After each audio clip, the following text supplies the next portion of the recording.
Call to order the Grant County Board of Commissioners regular meeting, March 23rd, 2017. Please stand and join us for the Pledge of Allegiance and the salute to the flag. I pledge allegiance to the flag of the United States of America and to the republic for which it stands, one nation, under God, indivisible, with liberty and justice for all. I salute the state of Mexico, the symbol of perfect friendship among the United Cultures. I just got you saying I'm going to turn mine off. And I thought I'd turn mine off. All right. Okay, first item on the agenda. Are there any changes that need to come on the agenda, Madam? No, sir. No? Any commissioners? Seeing none, we'd take a motion. So moved. Second? There's a motion and a second to approve the agenda. Is there any discussion on the motion? Seeing none, all those in favor, signify by saying aye. Aye. Motion passes. Public input. During this portion of our meeting, we welcome your suggestions and want to hear your concerns. This is not a question and answer period. Speakers will be limited to 5 minutes. Any individual who would like to discuss an item in more depth may request to be placed on a future agenda. Request forms are available in the county manager's office. Is there any public input? Mr. Alcaferos? Are you going to use this time for a report? Is that what you're going to do? Okay, that's fine. That way we get you back to work. Is this on? I need to... Press the little white button. Got it. Okay, can you hear me? Good morning, Commissioner Caston and other commissioners. I'm here to provide you with the monthly update from the hospital. As you know, we've been pretty busy over there. I just want to remind the commission what my taskings were when I was brought here. One was make sure that we converted to the Meditech 6.14, make sure we reviewed the financials and financial processes to assure the optimum revenue cycle, review staffing levels to align with current operations, and then I'm supposed to help with the transition to the new CEO whenever the new CEO selects. So, to start with, let's start with the staffing levels, because that's out in the news media, and also I had to do some position eliminations recently. The position that were eliminated were positions that we considered excess to the operation as it stood now. Had nothing to do with performance of the people that were in those positions. It's a hard thing to do when you eliminate positions and people are in them. I know, I've been through it myself, where my position at a corporate level was eliminated and, I was let go. But sometimes you have to do hard business decisions in order to keep the ship going in the right direction, and I think we're going in the right direction. So, along with those elimination of the positions, what we did also is we had about 7 recent vacancies that we are not going to fill. I did not take them off the position roster. They're still on the shelf, and if the situation dictates, then we might be able to hire back to those positions. The individuals that were affected in the RIF, the reduction in force, have the opportunity to apply for any open position that we have. We still have open positions that we consider critical to the operation of the hospital. We'll continue to fill those. So those folks are qualified, and the directors think that they're qualified, and they might be hired. And the other thing that we did is a little different than another RIF action. RIF actions are not the fault of the individual. It's a business decision. So what we did is we gave them, the ones that are not exempt employees were given 2 week pay. The ones that are exempt in the management level, we gave them 4 weeks pay. Now, in a past RIF, what they did is they gave them the 2-week notice. They paid them for the notice, but they kept them working. What we did, and what I find is a better situation, is just go ahead and pay them what you owe them, what they're going to do for that particular resignation period, and let them go on with their lives. It's hard if you keep them in the organization where they know they're going to be gone in 2 weeks or 4 weeks. For me, it's better business practice if you just let them go. So I'll entertain, before I move on to the financials, and if there's any questions that I need to answer. Go ahead and just finish and then we'll... All right, sir. Okay, the other thing is, for the financials, our operating margin for January was a positive 20,000. Now, that doesn't sound like a lot, but it's a good direction and what we're moving. We're closing out February, and that report will be provided to the Board of Trustees tomorrow at their meeting.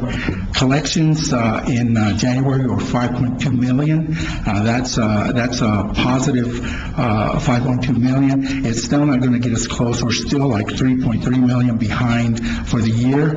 I don't know that we'll make it all up, but those are the processes in the revenue cycle that we're looking at. We had a recent resignation of the CFO, Mr. Mike Matz. He left us, and what we did is I brought in an interim CFO. Her name is Jo Beth Vance. I've worked with her in another location, and she's an excellent interim CFO. So she's already in the 8 days that she's been here, she's looked at all our contracts and is offering some recommendations for improvement. The other thing is the conversion to the Meditech. That's on schedule. We're not going to deviate unless there is a catastrophic issue that we need to address. June 1st is our go-live date, and we seem to be doing well. We're doing some parallel testing today, which means the current system with the new system, and it seems to be working out. There's always bugs, but those we get to work on. We get to work on and clear them up before the go-live date. There will be a freeze of any changes like around May 24th. We're not going to do any more changes because we can't afford to. By then, we should be already ready to pull the switch on the new system. Now, I don't know if it was reported to you in the past, but that project is a cost overrun for the hospital. It's almost a $4 million. We're like $4 million behind budget on that one. So, well, we're trying to make it up. We don't think we're going to experience significant expenses between now and the go-live date. The CEO selection process continues. Mr. Trujillo and Mr. Garcia are the co-chairs, and we have another meeting on the 27th of March. The folks that are on the selection committee from the community are already looking at candidates electronically. Starting the 27th, they'll gather together, and what they'll do is decide on who the candidates are that selection committee will interview and pass on, and then make the decision to pass on to the Board of Trustees for their decision. That's my report, sir. When do you plan on when do you think the interviews are going to be?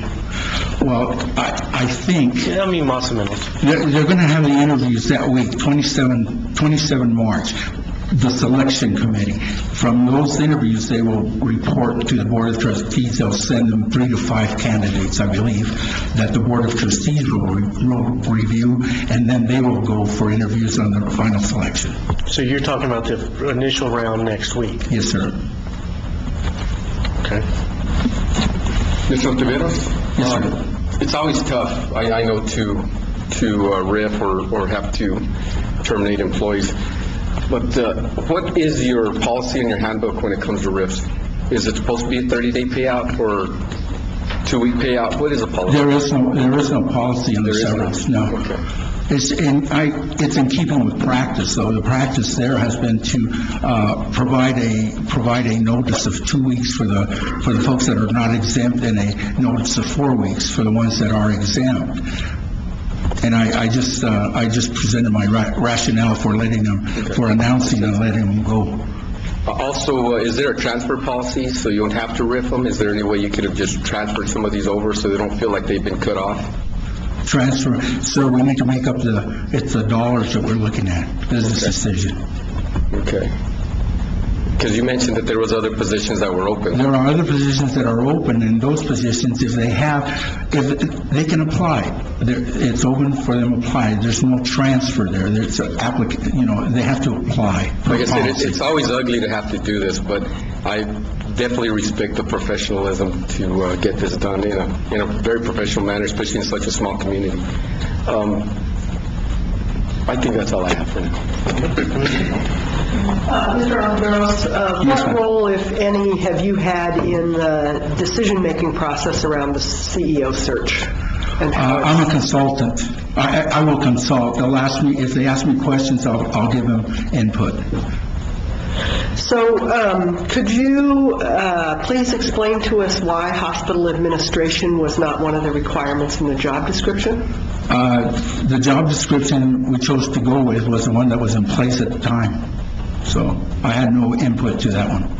So the Board of Trustees elected to use a previous job description rather than writing a new one? for That's this correct. particular- What they did is they did review it, and they felt that what was there was appropriate. Thank you. Commissioner? Commissioner? One more question, and did you give them dollar amount of what was saved by this RIF? Yes, What was that again? over $1 million. Well, with the RIF and the vacant positions that were open.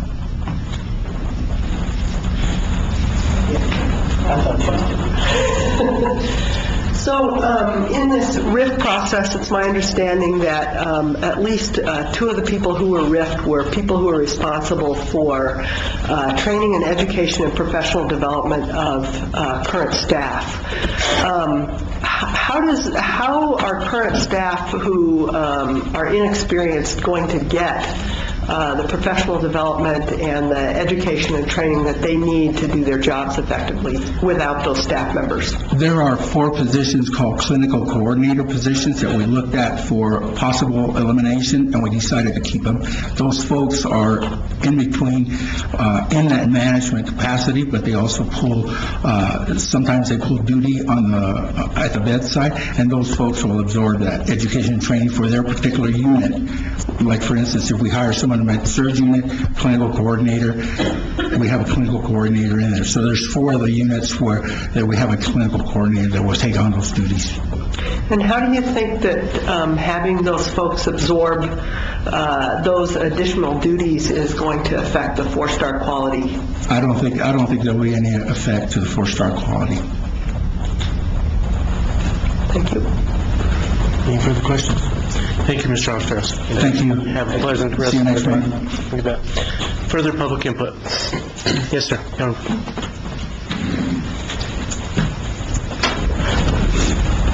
Please state your name for the record. Good morning.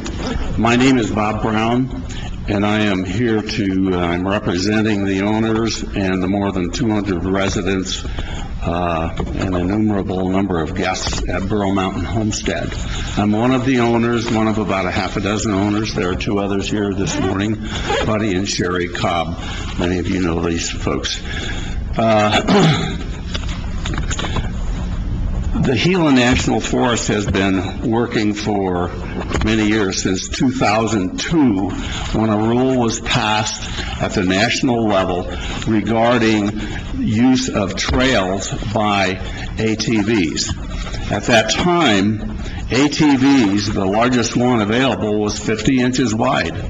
And so that became the rule. And ever since then, they've been trying to administer this rule within the Forest Service. The Forest Service now has 2 designations for transportation systems within their forest. Basically, a trail, according to their definition, is available for vehicles that are 50 inches or less, or for horses, or for walking, that sort of thing. Everything else has to be a road.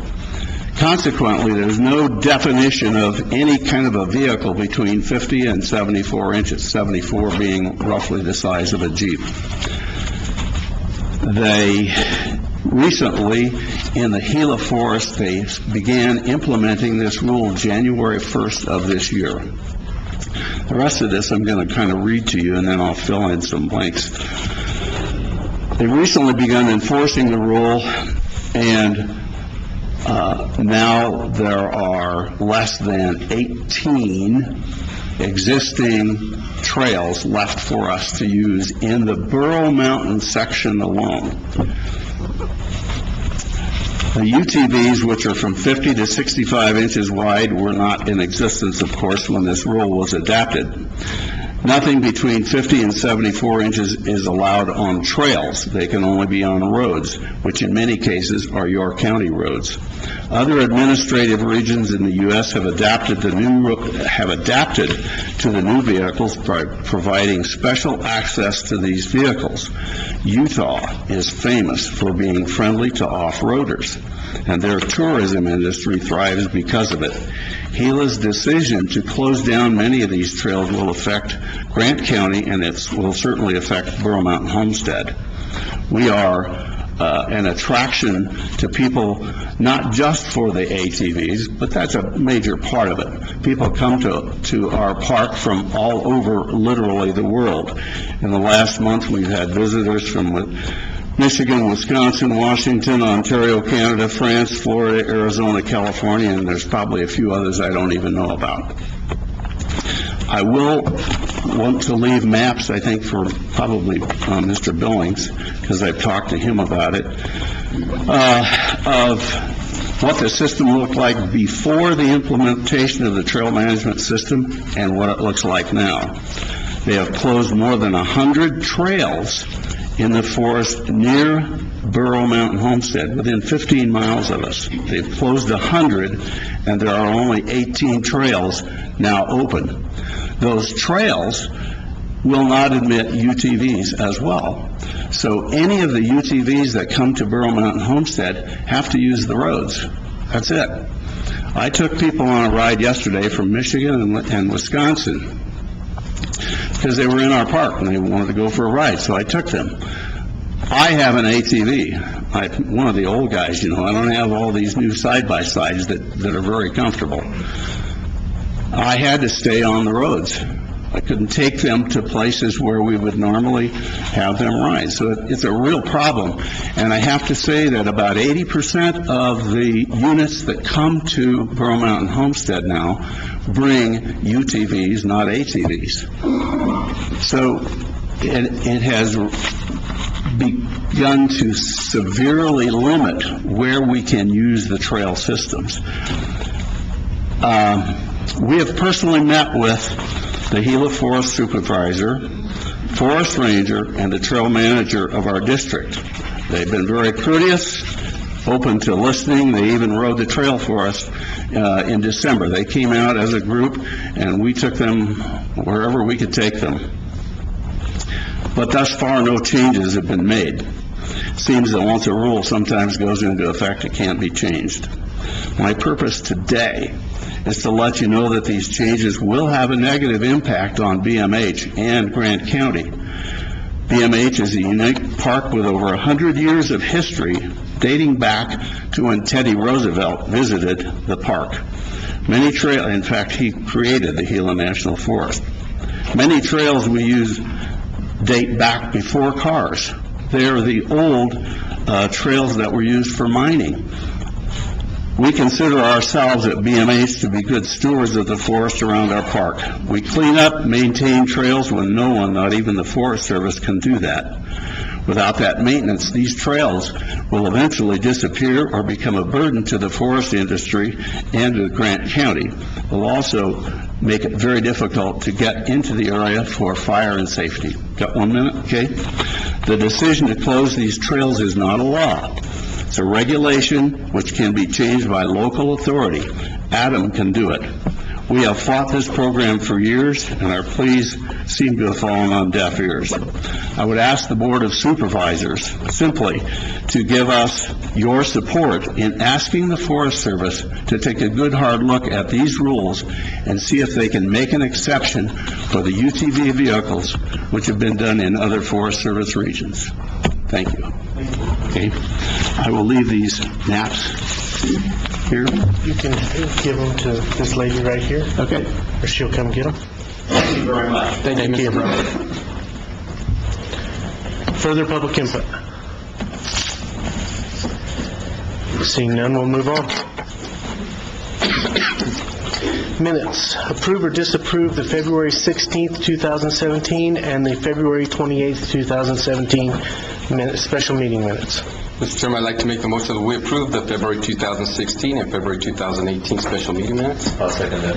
There's a motion and a second to approve the 16th and the 28th special meeting minutes. Any discussion on the motion? Seeing none, all those in favor, signify by saying aye. Aye. Motion passes. Financial reports. Approve or disapprove the March 10th expenditure report. We went over this on Tuesday. I always like to do it again, so can you do that for us, Linda? Yes. Thank you, Mr. Chairman, members of the board. In front of you, you have an expenditure report for approval. The total sum of this report is $2,771,721.73, and this will cover the period of February 10th through March 10th. Included in there is a check to Wright Express Fleet Services. This is for the January fuel charges in the amount of $21,917.64. A check to Morrow Enterprises Incorporated in the amount of $50,083.63, and this is for the North Hurley Road Colonias project. A check to Fuel Center Plus in the amount of $17,318.11, and this is for the off-road diesel for the road department equipment. A check to New Mexico Insurance Authority in the amount of $660,530, and this is for the liability multi-line insurance coverage and the law enforcement for 2018. A check to Zacaton Construction in the amount of $24,169.57, and this is for the final payment of the Forgotten Veterans Memorial at Baton Park. A check to Sedans Martin Emergency Group. This is for a fire truck for the Fort Bayard Volunteer Fire Department in the amount of $220,091, and this includes a $191,059 of an NMFA loan. A check to Cooperative Educational Services in the amount of $92,029.84, and this is for 3 AC units at the courthouse rooftop units. A check to HCP Systems in the amount of $26,562.82, and this is for medical management services for the month of January, February, and March. And a check to Ockham Engineering in the amount of $46,927.66, and this is for engineering services for the North Hurley Colonias, Rosedale Road Colonias, and the Tyrone Colonias. And also included in here, so the total AP checks are $2,367,281.16, and also in these AP checks are your normal operating expenses. Then we have payroll checks for pay period 4 and 5, totaling $404,440.57. Thank you very much. Any questions on the financial reports, on the expenditure report? Yes, sir. Ms. Vasquez, thank you. The NMFA loan that you mentioned, what was that loan for? That was for the Fort Bayard fire truck. Okay, and The amount? I see the amount, but when will it be paid off? You know what, I'm not exactly sure. They usually run about 5 years, more or less. This isn't the monthly amount, is it? No, no, this is the total amount of the loan. Oh, good. And then we'll make annual payments of about $30,000. Thank you. Further questions? Seeing none, can I get a motion to approve the expenditure report? So moved. Second. There's a motion and a second to approve the expenditure report. Is there any discussion on that motion? Seeing none, all those in favor, signify by saying aye. Aye. Motion passes. Okay, the first proclamation today is the Continental Divide Trail. Can we get that read, please? Thank you. Thank you, Mr. Chairman, members of the board. Continental Divide Trail Proclamation. Whereas in 2014, the Grant County Commission issued a proclamation recognizing the honor of Silver City's designation as the first gateway community of the Continental Divide Trail. And whereas Grant County provides magnificent outdoor recreational opportunities, including walking, bicycling, hiking, and horseback riding, which will appeal to an expanding number of residents and visitors. And whereas engaging in regular outdoor exercise is known to improve health and well-being, our trails are beautiful, valuable, and freely accessible. And whereas educational activities, including workshops and seminars, as well as amusement and industry events, are scheduled for April 28th through the 30th, 2017, to celebrate and promote the trails and greenways of Grant County and kick off the 2017 CDT through hike season. And whereas we encourage residents to participate in the scheduled CDT Trail Days activities, therefore be it proclaimed that the Grant County Commission hereby recognizes the month of April as Continental Divide Trail Days 2017 and urges all citizens to make recreation on local trails a priority activity for themselves and their families. Thank you very much. Any motion to approve this proclamation? There's a motion and a proper second to approve the proclamation declaring April 2017 as Continental Divide Trail Days. Mr. Jurrieta?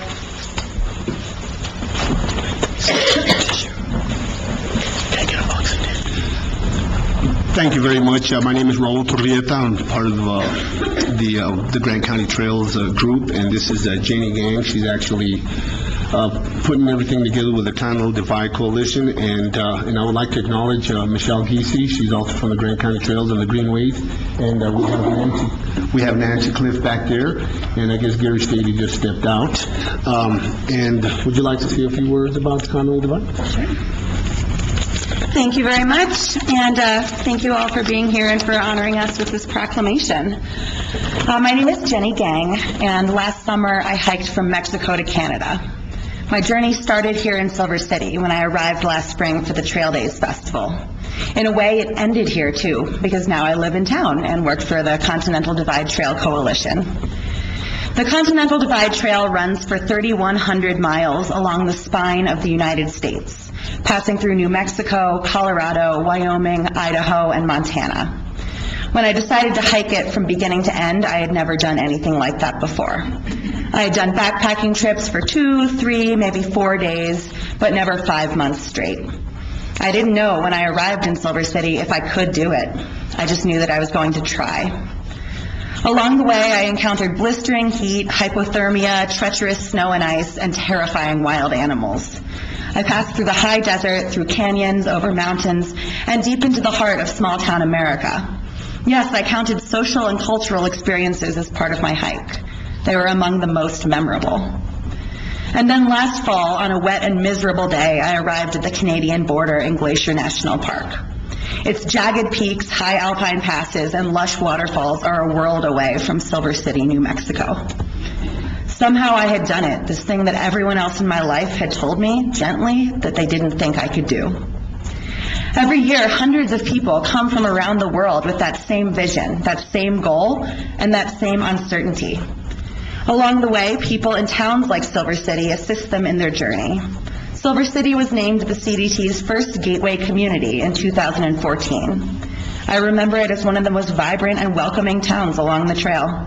Unlike other towns where people sometimes don't even know what the hikers are doing there, members of your community work actively to promote and improve the CDT. It's clear that people here value the trail, the economic benefits of its increasing tourist market, and the chance to support people who are attempting to do something incredible.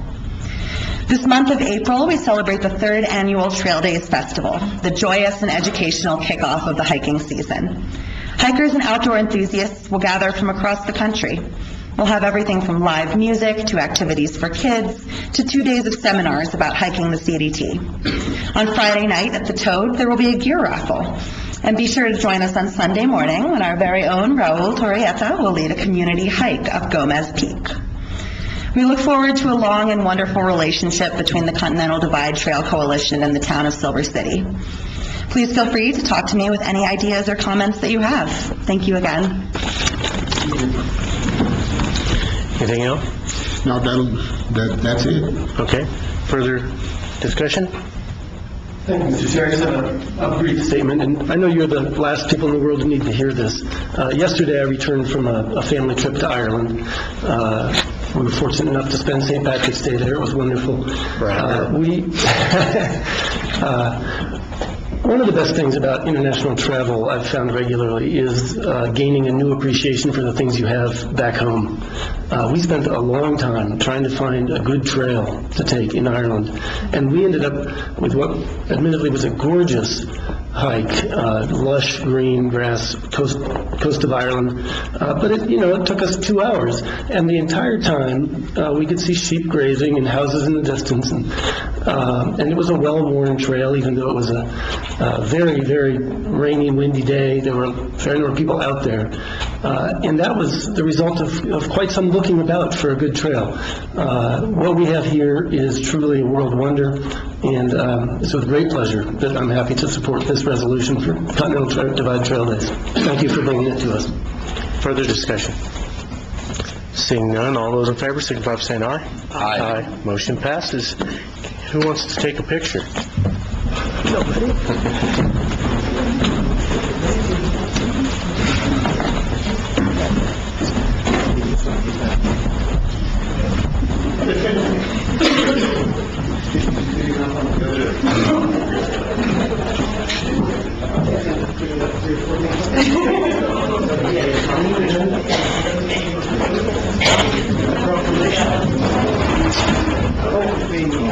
Oh, we didn't send it back.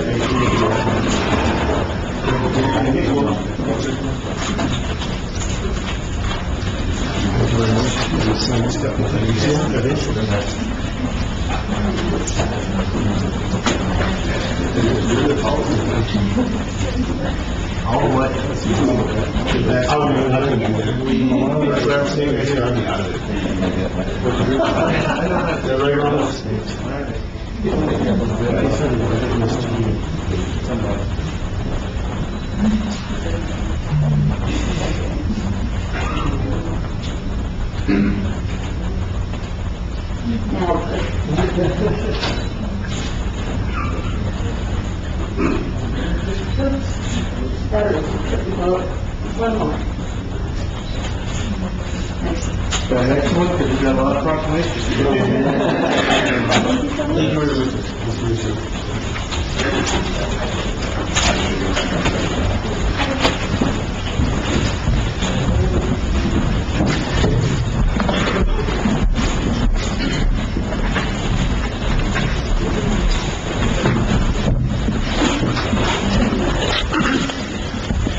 Okay, the next proclamation is recognizing the Silver High School wrestling team for winning the 2017 Class 4A State Championship. And I understand our very own assessor wants to do a little talk first. I have to add something to this wonderful wrestling team. Last Monday, they had a fundraiser for the FFA, and the star of the show was our county commissioner, Brett Caston. That guy, I can believe that he can ride a donkey. However, there was a couple other individuals in the stand, and it's Coach Alvarado and Coach Minus. Would you mind standing up for a second? I'm going to tell you this. I had the honors to announce the game, and it was pretty neat. Coach Minus actually swept the floor 4 times. And Coach, I'm telling you, I wasn't going to do that. I'm going to tell you that right off the bat. And Coach Alvarado, I don't know. I've seen him wrestle. I've known him since he was young and wrestling, and I've played ball with his father, El Raton, wonderful man. And let me tell you, they gave him the biggest, toughest, nastiest donkey, and within 30 seconds to a minute, that donkey was purring like a kitten. You did a heck of a good job, but the one that stole all the show, and I never knew this guy had more moves than Michael Jackson, and that was our commissioner, Brett Caston. They actually tied the game 4-4 on the championship game, and they had to do a dance to see who could dance better, to break the tie. Man, this guy can cut a rug. Congratulations, everybody, Casson. I lost to a veterinarian. I couldn't cut I couldn't believe that. Thank you there, Coach. That was wonderful, and thank you for the support for the FFA. Thank you so much. Okay, so there's the prelim there. So anyway, can I get a motion to approve the proclamation recognizing silver? Oh, let's read it first. Yeah, please. I'm flustered by my dance moves. Whereas the governing body of the County of Grant, having learned of the accomplishments of the Silver High School wrestling team, does hereby extend its recognition, and whereas the Silver High School Fighting Colt wrestling team won the Class A 4A state championship, finishing the 2017 state championship tournament with 222 points. And whereas the Silver High School wrestling team is coached by Luis Alvarado with assistance from Juan Carlos Minus and Jacob Vega. And whereas Zeke Marcus, Ramon Rodriguez, Vinny Vega, and Armando Galindo captured individual state championship titles. And whereas Ricky Villalobos, Lonnie Sandoval, Michael Aguirre III, and Jaden Wheatholter was able to take second place. And whereas Vince Marin took third place in the respective weight class, and whereas Damian Marcus took fourth place in his respective weight class, as well as Ian Valines, Will Kamer, and Isaiah Sanchez making consolation semifinals.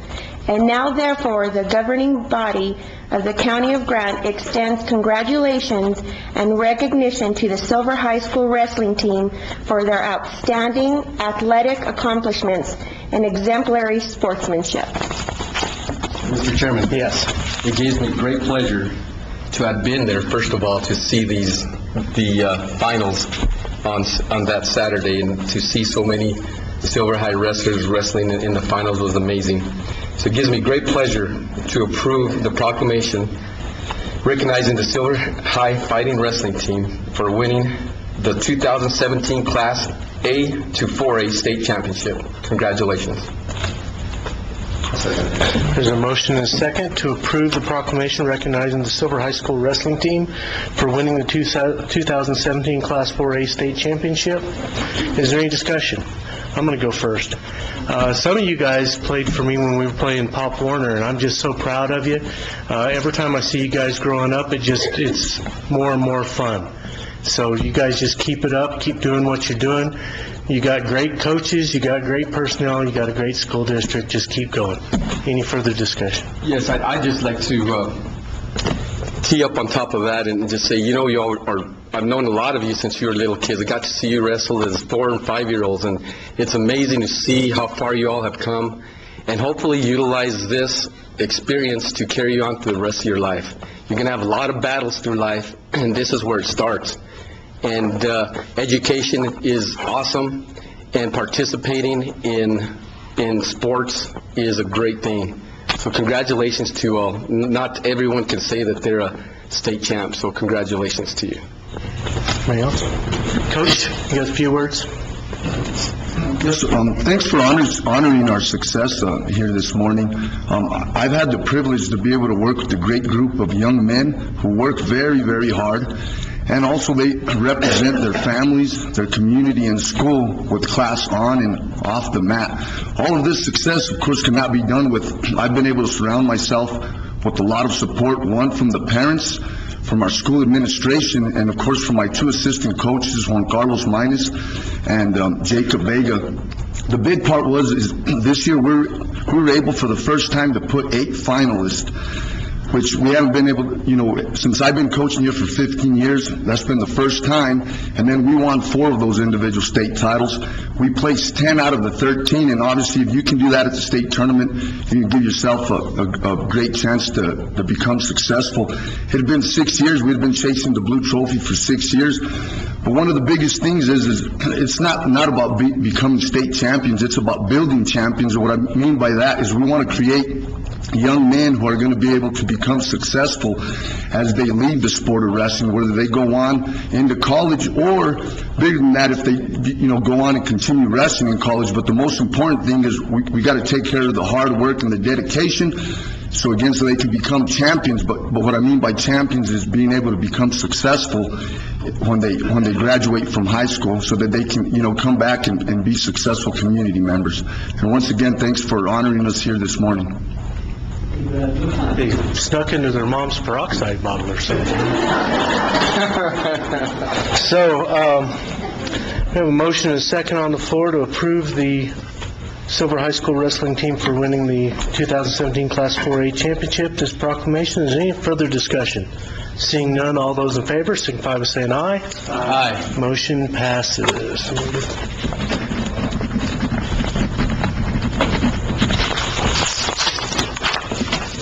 We'll get this signed and be right down to you. If you'll get them lined up.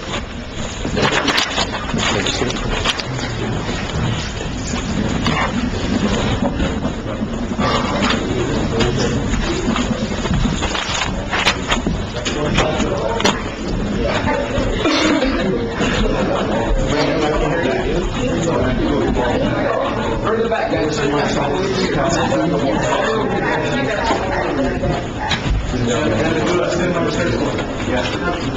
He's doing all right. Grumpy as ever.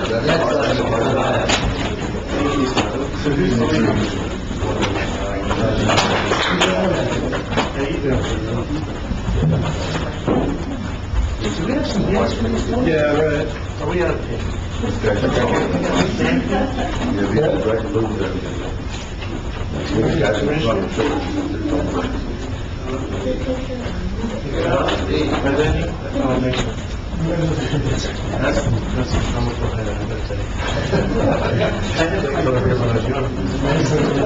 I'll make a concert. I gotta sneak in here somewhere. All right.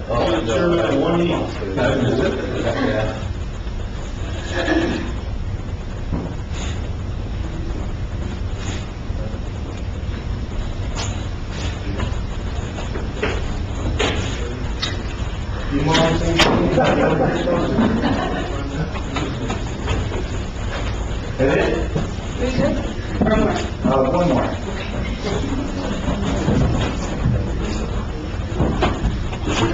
Congratulations. Thank you. Thanks for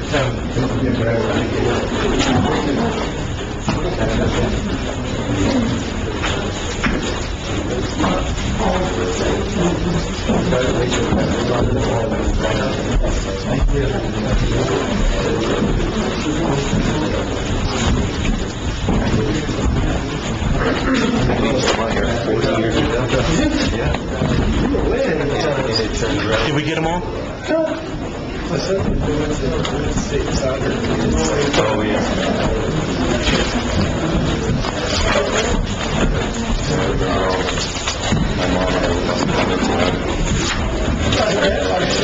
Okay, next we're going to have a presentation regarding the Grant County Local Public Health Office, critical to New Mexico health and wellness.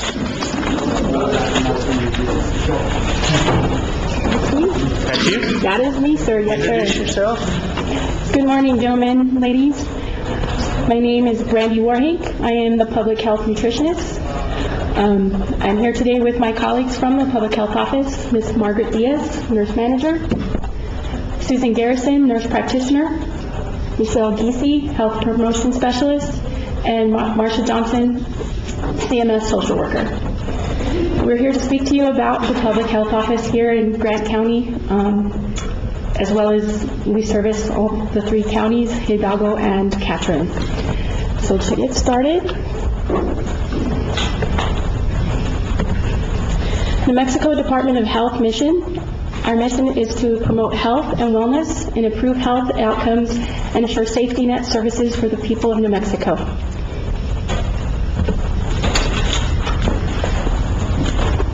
Public health has essential services. In 1994, CDC produced 10 essential services. Our office is responsible for 6 of those 10. Monitor health status, to identify and solve community health problems, diagnose and investigate health problems and health hazards in the community, inform, educate, and empower the communities, mobilize community partnerships, develop state and local policies, and link people to needed health services and assure the provision of health care when otherwise unavailable. So out of that, yes, we're responsible for 6 of those. So we do a lot. When there's only 10, we do 6 of those.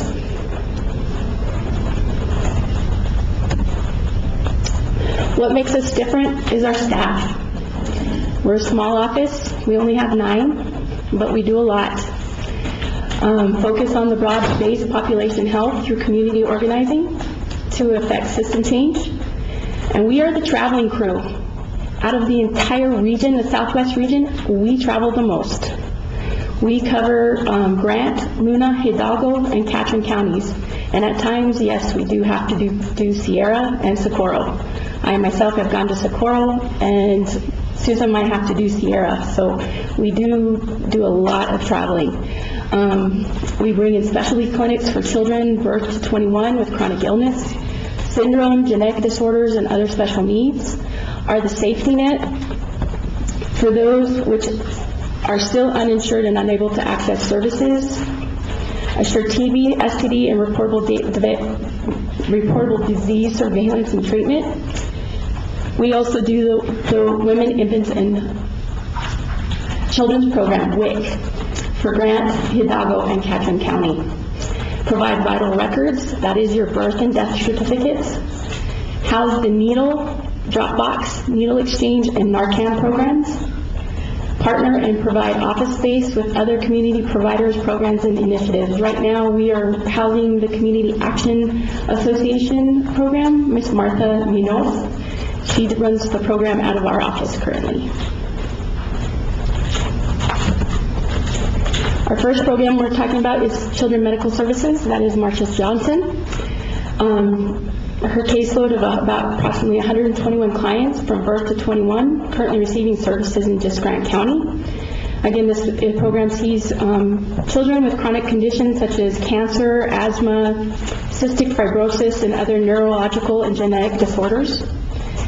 In-house medical social worker provides family-centered case management for families and children. Payment for medical care for those who qualify physically and financially up to $15,000 per fiscal year. Multi-specialty pediatric outreach clinics for genetic, pulmonary, and neurological conditions. We bring those in. They come from UNM. They come in here quarterly, generally quarterly. So newborn hearing and genetic screening program is also done, outreach to community medical partners and potential referral sources.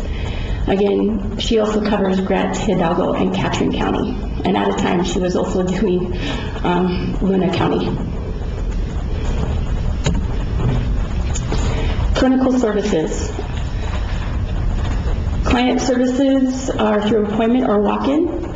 The nurse practitioner, Susan, and registered nurse, which is Margaret, cover Grant, Hidalgo, Luna, and other services for Catron County. We provide family planning services, including birth control, GYN exams, pregnancy testing, emergency contraceptive pills, breast and cervical cancer program participants, the BCC program, sexually transmitted disease testing and treatment, surveillance of reportable diseases, immunizations for children and uninsured adults, TB treatment and surveillance, and confidential services from the age of 13 and up. Most services are free. If not, a sliding fee scale is used. Generally, they are free. One program I know the most about, of course, is the Women, Infants, and Children program. It covers women and children in Grant, Hidalgo, and Catron counties who are low income and at nutritional risk. I partner with several programs here and in the other counties. I do El Grito Head Start as their nutrition consultant. I'm also working now with Early Head Start here in Grant County, and we'll be doing several services with them in the next coming year. I also partner with the GMRC maternity lactation consultant, firstborn breastfeeding, and like I stated, I'm beginning Early Head Start as well. In fiscal year 2015, WIC provided close to over $400,000 to the county alone. in just grocery money that we provide to the women, infants, and children through the food vouchers that we provide. I think the actual number was close to $465,000 come into this county alone. We also do the farmers market voucher program. That's about $2,500 given out to families to spend at the local farmers market. Redemption was not that great. I was at one point the highest in the state, but we have dropped to 60%. And so we're trying to figure out how we can improve that. Combined with the 3-county caseload, I have 741 that I see, and just in Grant County, that's about 650 right now. Vital records. This has become a major part of our job. Birth certificates are issued every Monday, 9 to 11 and 1 to 3. On average, we're doing about 65 birth certificates every Monday. Since the passing of the REAL Act, ID Act, we're seeing about 60 to 65 people wanting birth certificates every Monday. Death certificates are issued to local funeral homes daily, and on average, there's about 200 death certificates a month. Our health promotion team, they've done several things. They're the community organizers of the Department of Health. Provide primary focus of areas are health environment, behavioral health, and community capacity. Policy action toward improved population health and wellness. Partner with community coalitions and work groups, guide access, A to Z, outcomes such as the local, and then state clean indoor air ordinance, Corey Caminos, the bicycle master plan, and just several things that they've done. Right now, Michelle is on several other initiatives and continues to work on that. Any questions at this time? Any questions, Beth? Nope, just keep going. So if you have any questions, you can reach any of us at the local health office here at Silver City. This is our contact information. There's Marcia for CMS, myself for WIC, Margaret for clinical and vital records. Community health is Michelle Giese. Like I said, we are here generally Monday through Friday. I myself are here basically Tuesday through Friday. I cover Lordsburg twice a week, so I am gone on Mondays in Lordsburg, but majority of the time we are here Monday through Friday, 8 to 5. And that is it. And I assume you're also here for the proclamation. The proclamation, All yes, right. sir. So we'll do that next, and if you guys will get ready for your picture, we'll do that. Okay. Next on the agenda is to approve or disapprove a proclamation declaring the week of April 3rd through 9th as Public Health Week. Can I get a motion? So moved. There's a motion and a second to approve 3rd through 9th as Public Health Week. Is there any discussion on the motion? Just thank you for what you do. I mean, I could never imagine you dealt with so many people. That's pretty amazing for such a small staff. So thank you. Small staff. Yes, thank you. We're finally getting some full staff. We've been down to about 6 for the last year and a half. And we've had to cover other areas because they've been short-staffed as well, so. Yeah, I guess I do have a couple of comments or questions. I was interested when you talked about redemption at the farmer's market. When you talk about redemption, so you give out certificates or whatever it is. $25 per family for Okay. the growing season. And they're just not using them? Because I would assume if I was given that $25 and I went and bought something at the farmer's market, those people would come redeem that. They should. I had Or they- 40 families did not this last year. Did not use their Did not use $25. their vouchers. Or the farmer didn't redeem it.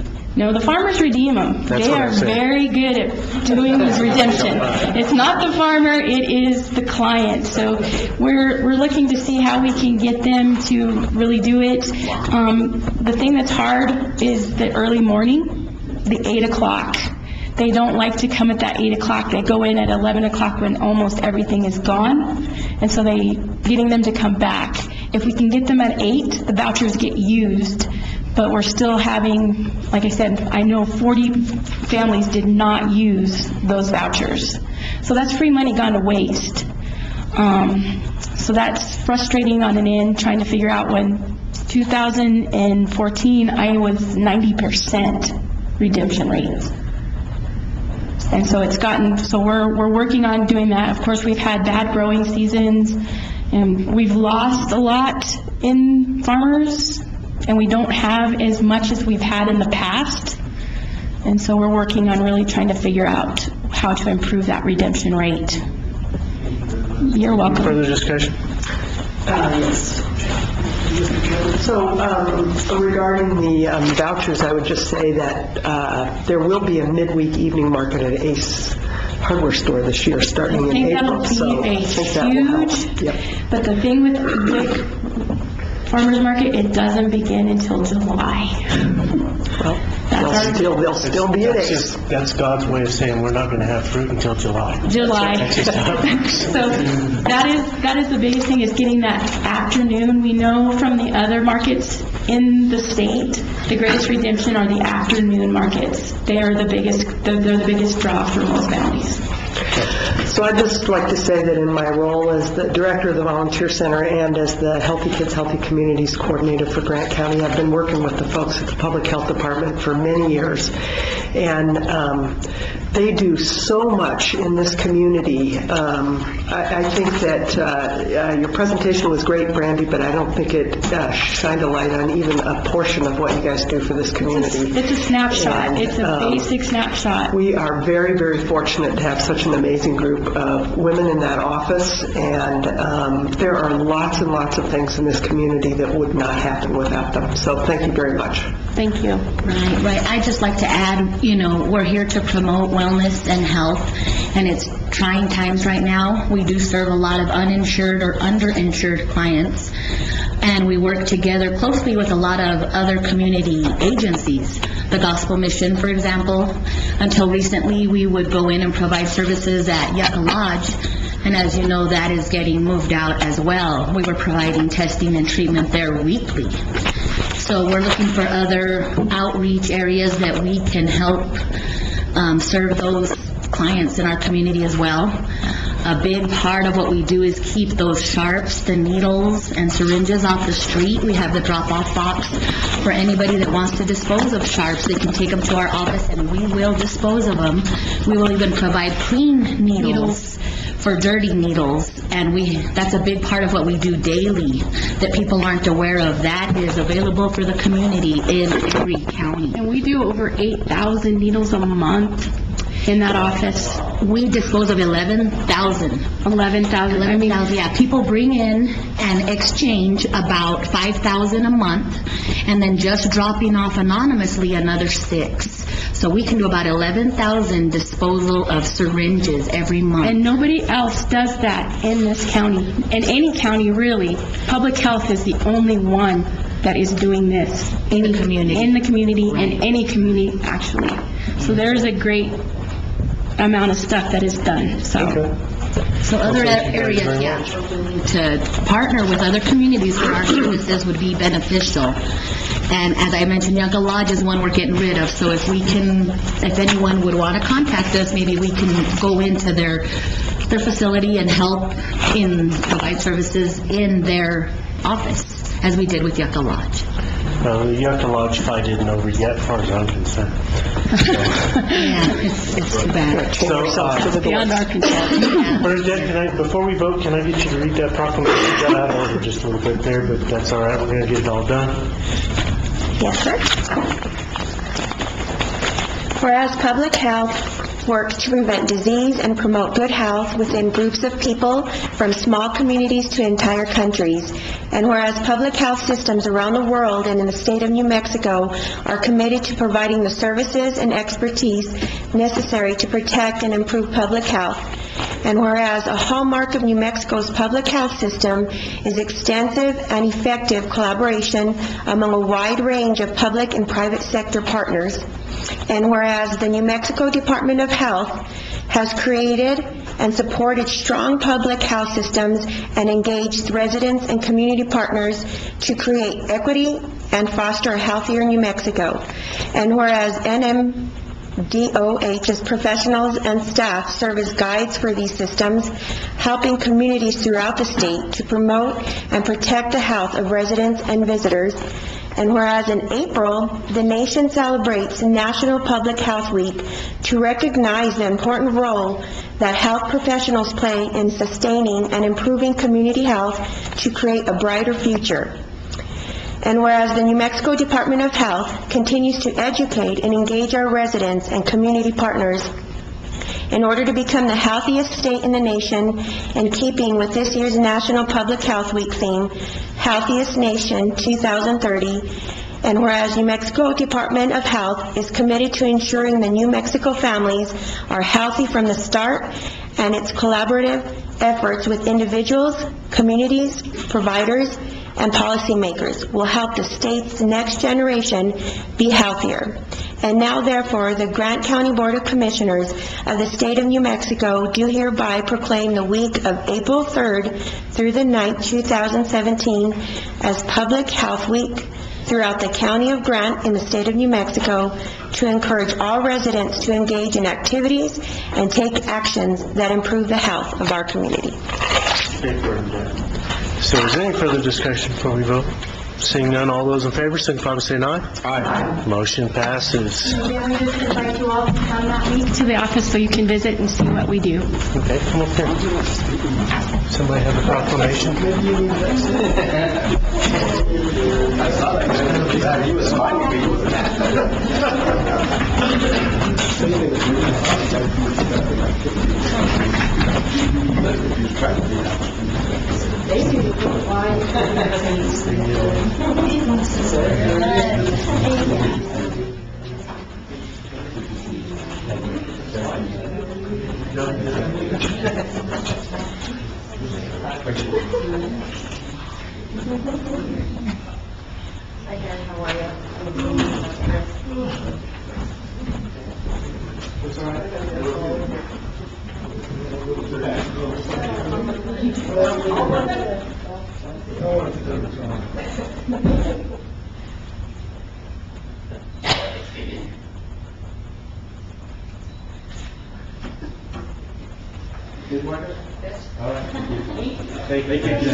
Okay, next item on the agenda is the Grant County Surveillance Program update by Margaret Brigay.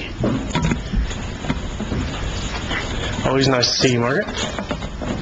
Good morning, Mr. Chair, members of the board, and community members. My name is Margaret Begay. I'm the program manager for the 6th Judicial Court here in Silver City and Hidalgo County.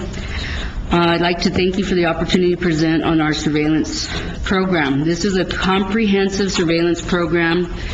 It's been in existence since 2009. We started first with juveniles when I was the program manager at the JPO office. Bianca Padilla and Chris Arvidsson are here on behalf of that agency as well, if they want to add any input.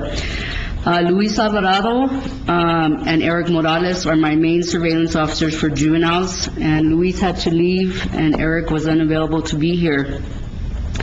For the adult component, Felix Ortega and Cristina Ozello are my contract surveillance officers.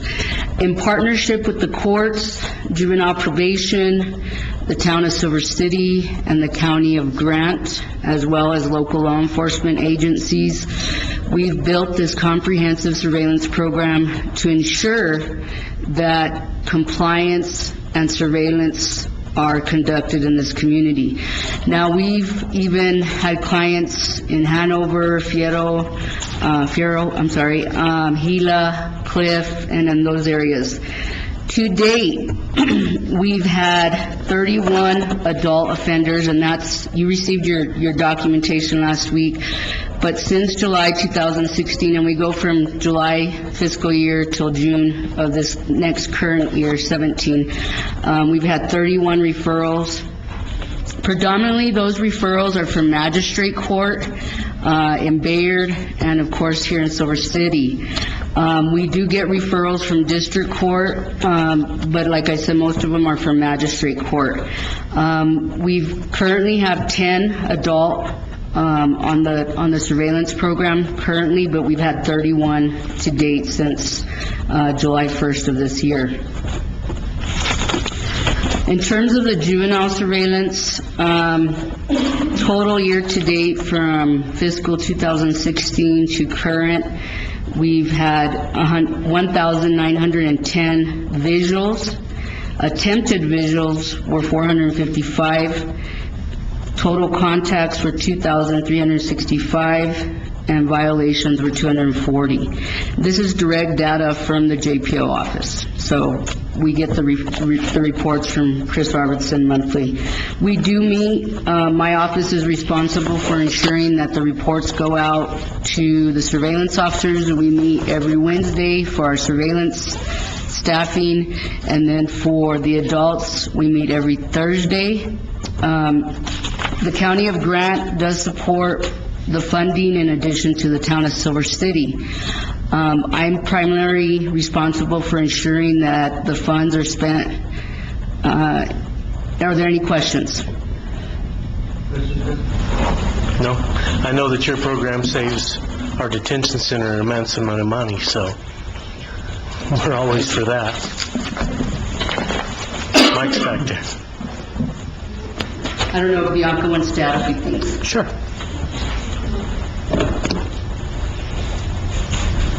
So in conjunction with Margaret, we've been staffing every Wednesday to decrease the amount of attempted visuals and violations. We're doing really well on the bracelets, Margaret. We've been utilizing all the county bracelets. We're trying to keep kids out of detention as much as possible. I've met with Charlene a few times on reducing our detention, the amount of kids that are going into detention, and trying to provide community supervision. That way we are not detaining. The kids that we do end up detaining for more long-term are going to be the high-risk kids where they're in detention. We're trying to get them an assessment. We're trying to get them into treatment. And as soon as we can get them out, we try to get them out as soon as possible. So do you guys have any questions about what JPO is doing? Yes. Sure. On the attempted visuals, some of these seem awfully high to me. And you just mentioned that you were trying to reduce those. What are you trying to do to reduce those? And are these like attempted visuals the same clients over and over that you're unable to locate, or can you explain that a little bit? Sure. Come on up, Chris. He deals with more of the formals. I deal with the informals, so he might have a little more info on it too. Margaret, how many total referrals for this year on juveniles? Okay, total face-to-face was about 81%. Attempted visuals, when we break down the numbers, was 19%, and violations were 10%. So I can answer that question a little bit, Charlene, but I'm going to look to Chris to highlight a few things. Typically, attempted visuals are when my surveillance officers go to the home, and for whatever reason, the parent may be there, the child may or may not be there. And so, in a sense, we're still paying for that service, or you are. And so the services, we're paying for the face-to-face, but it's attempted. And so we've been working really closely with JPO to diminish the attempted visuals, and it's an ongoing process. It takes a while, but we have improved. However, communication is the biggest thing that I feel that we need to hold. And, I worked for JPO for 16 years, so we need to hold the parent and the child more accountable to ensure that communication is being conducted, not only back to the JPO, but in terms of surveillance, because we're wasting money. We're wasting money if we're still sending these people out into the field, and then for whatever reason, the juvenile's at work, they're at a school event, or whatever, the breakdown in communication has just not been communicated back to the surveillance officers. Good morning, thank you. Morning, Chris. Kind of just kind of what Margaret was just talking about, the communication, in a sense, like you were asking, Charlene. I would say that some of these kids can be extended. Basically, per our policy, a kid can be put on a bracelet for 30 days. They can be extended up to 45 days with a supervisor approval, or they can be on longer if it's ordered by a judge. So some of these kids have been extended on with a supervisor approval. You try to give them extra community service. You try to stress to the parents that please call. We have the flyers. We have flyers. For instance, we have a Monday, a Tuesday, and a Wednesday night class that are continuously going. Anywhere from maybe 10 to 12 kids in those programs at one night. So even like yesterday, I tried to give them a heads up of saying, starting next Wednesday, these kids are going to be gone from 5:30 till 8. So they may have an earlier curfew, but they're mandated classes that they have to attend. That's our Strengthening Families. The Monday, Tuesday is drug and alcohol. So some of these kids, again, it just comes out to communication. To try for us to send emails to surveillance and let them know directly, hey, tonight, XYZ, sometimes that doesn't happen. I kind of just got told right at 8:45 about coming. So I kind of put together something real quick on our Grant County bracelets for you. So from January to March 2017, we've utilized our bracelets on 10 kids, and the bracelets have been on for 228 days total. I know that doesn't make sense in a 3-month period, but it's based on each kid, how many days they're being used. We were low prior to December. I just kind of picked up about 6 kids within the past couple of weeks due to the holidays and continuations of courts. On the 13th, I was on the 13th, we had a kiddo, which was actually our first one that had to go to McKinley County in quite some time. Doniana has opened up, went back to their 50-bed facility, so that kind of helped us out. But for some reason, everybody was full. Deming and Doniana County, so we had the kid. He was continuing detention, just kind of in a snapshot is saying he was put in on the 13th, and he was just released on Tuesday afternoon. So we got an assessment done. It was all approved by the courts to get him out right away, and he's been since placed on a bracelet yesterday morning. Questions? Questions, guys? So what you're saying is just because they weren't available to be seen doesn't necessarily mean it was a violation. Sometimes they're at other functions that they're supposed to be at. Some yes and some no. Some yes, some no. I agree. That's what I mean. It doesn't necessarily mean it's a violation. Right. Yeah, because maybe nobody's home. Right. If a parent's home, then that would kind of be an attempted, if the kid's not there. But if nobody's home, then that would be the violation. Well, and we want to avoid violations if all possible. Right. But we're still going to have them no matter what. I mean, typically with juveniles, that's just the way... Impulse control. That's just the way it goes. But with juveniles, it's gray. With adults, it's black and white. There's no attempted visuals with adults. They're not there. We let the judge know. A warrant's issued for their arrest. They go back to jail. And predominantly, that's how it works with the adults. Juveniles, it's a little bit harder. And we don't want the attempted visuals or the violations to lean into, we're going to go ahead and put you in detention. If we can solve it some other community-based way with community service or other sanctions. We want to reduce the need just to put them in as punishment and then have you guys pay those costs. So we're actually down in the last couple of years on detentions. Are we still doing all right, Charlene, on that? Yay! So all the community-based programs are helping to not have those commitments and those detentions going on. Okay. Any questions for anybody? Thank you guys very much. Thank you for what you do. Thank you. Thank you. You bet. Approve or disapprove application for law enforcement protection funds for Class 1 municipalities and counties. Go ahead. Mr. Chairman, I'd like to make the motion to approve the application for law enforcement protection funds for Class 1 municipalities and counties.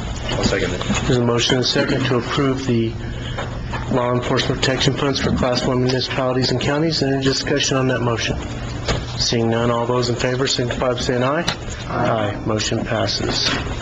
Approve or disapprove the 2017 Volunteer Firefighters Annual Reporting for PERA for the Fort Baird Volunteer Fire Department, Pinos Altos Volunteer Fire Department, Upper Members Volunteer Fire Department, Santa Rita Volunteer Fire Department, Whiskey Creek Volunteer Fire Department, Tyrone Volunteer Fire and Rescue, and the Lower Members Volunteer Fire Department.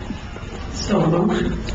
I'll second that. There's a motion and a second to approve the 2017 Volunteer Firefighters Annual TERA for 1 through 7 fire departments. All those in favor? Oh, sure. I don't know who communicates with the folks who prepare this, but I'd be more comfortable if our sheets didn't have their full social security numbers, and somebody can let them know. I'd rather not have that. I'd appreciate it. I don't know who it is who communicates with these folks. I want you to know that we actually don't give this information out to the public. It's just in your notebooks. Okay. It just means that I have to be more aware of what I'm doing with it, and I don't see the need for us to receive it in the first place. So that was the purpose of that request. And then, again, as a noob, I don't totally understand why Volunteer Fire Department has a PERA report. Can someone explain that to me? Well, they actually have retirement after 10 years and more after 20 if they attend a percentage of their meetings and a percentage of their trainings, and it's $100 a month, I think, for the 10 year, $150, and $200 or something if you've been there 20. Thank you for that explanation. It's still a pittance, but I'm glad they get it. No, but they get a little something for attending. That's excellent. Further discussion. Seeing none, all those in favor signify by saying aye. Aye. Motion passes. Move into agreements.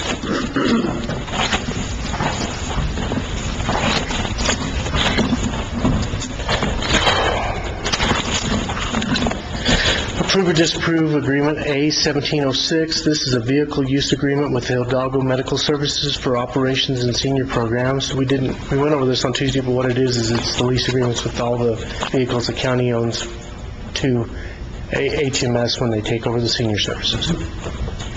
Or use agreement. Second. So motion is second to approve A-1706. Any discussion? Seeing none, all those in favor, signify by saying aye. Aye. Motion passes. Approve or disapprove agreement A-1707, the lease agreement with Hidalgo Medical Services for the operation of the Gila Senior Center. Easy for you to say. We're going to move to approve A-1707. I'll second that. There's a motion and a second to approve A-1707. Any discussion? Seeing none, all those in favor, signify by saying aye. Aye. Motion passes. M, approve or disapprove agreement number A-1708, this lease agreement with the Hidalgo Medical Services for use and operation of the Members Senior Center. I move to accept. Second.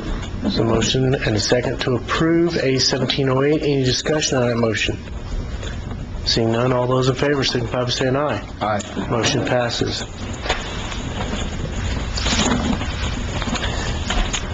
Item N, approve or disapprove agreement number A-1709, a grant agreement with the Department of Finance and Administration for Tucasa Continuum of Care Drug Rehabilitation Center. So move to approve A-1709. Second. So motion is second to approve A-1709. Any discussion on that? Seeing none, all those in favor signify by saying aye. Aye. Motion passes. Item O, approve or disapprove Resolution R-1710, a resolution supporting the transfer of ownership of historic Fort Baird to the Village of Santa Clara, New Mexico. At this time, I know the mayor of Santa Clara is in town. However, I think Scott Terry may be the person that put this on the agenda, so it wasn't sponsored by a commissioner, so I'm going to have you introduce it.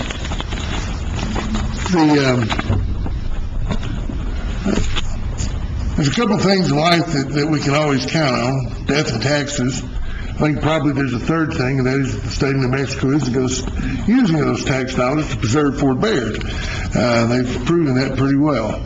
I don't think there's anybody in this room that doesn't believe that it's important to preserve the heritage of old historic Fort Bayard. How we go about that may be the question, but it's something that is definitely special to not only Santa Clara, but to all of Grant County and to all of southwest New Mexico.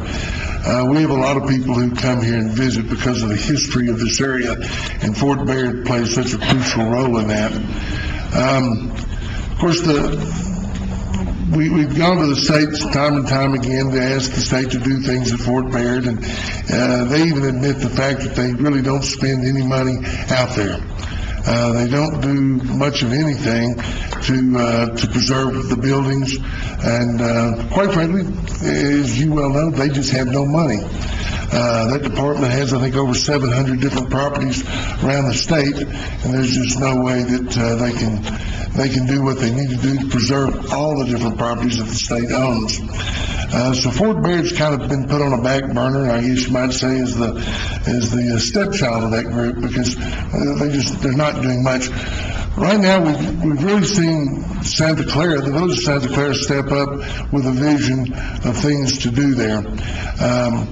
They've got different groups like the Grant County Rolling Stones Gem and Mineral Society that would like to take a building and put a lapidary out there and display the different gems and minerals that can be found in Grant County. Norm Rahubush was in my office 2 days ago and talked about that they have a group that do antique tractors that would love to go out and put out a display of antique tractors at one of the buildings and actually have some of the old timers out there working on it so people can see how they work on the old farm equipment. Santa Clara has worked with all the Leopold School and trying to get some of the students to go out, and they go out and they've done some work out there, but one of the things they'd like to do is create like an apple orchard and have the kids go out and tend that and learn about agriculture. So it's an educational thing, not just preserving the history. There was a group from Santa Fe came down about a month ago, gave the village of Santa Clara an award for helping try to preserve the history of the Buffalo Soldiers. Those folks have shown an interest in maybe doing a Buffalo Soldier museum there. And there's even been talks with the Chiricahua Apache about at some point trying to bring back the Red Paint Powwow, having it out there at the Fort Bayard, and at some point possibly even having an Apache museum there. None of that will happen as long as it's still in the hands of the state of New Mexico and they're not willing to do anything to those buildings. The theater out there on the property is a fantastic building. Could be used for a lot of different functions, but the state won't pay just to get the doors fixed so that it can be used. I've told the story many times whenever I moved here 3.5 years ago, the wonderful fountain that was in the parade grounds. And then I learned that was just a water leak for about 6 months.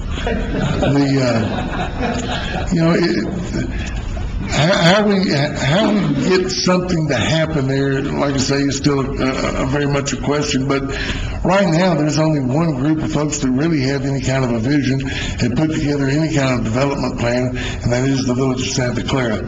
I know, I believe the electronic message was sent to you guys, or you given that plan so you can view it.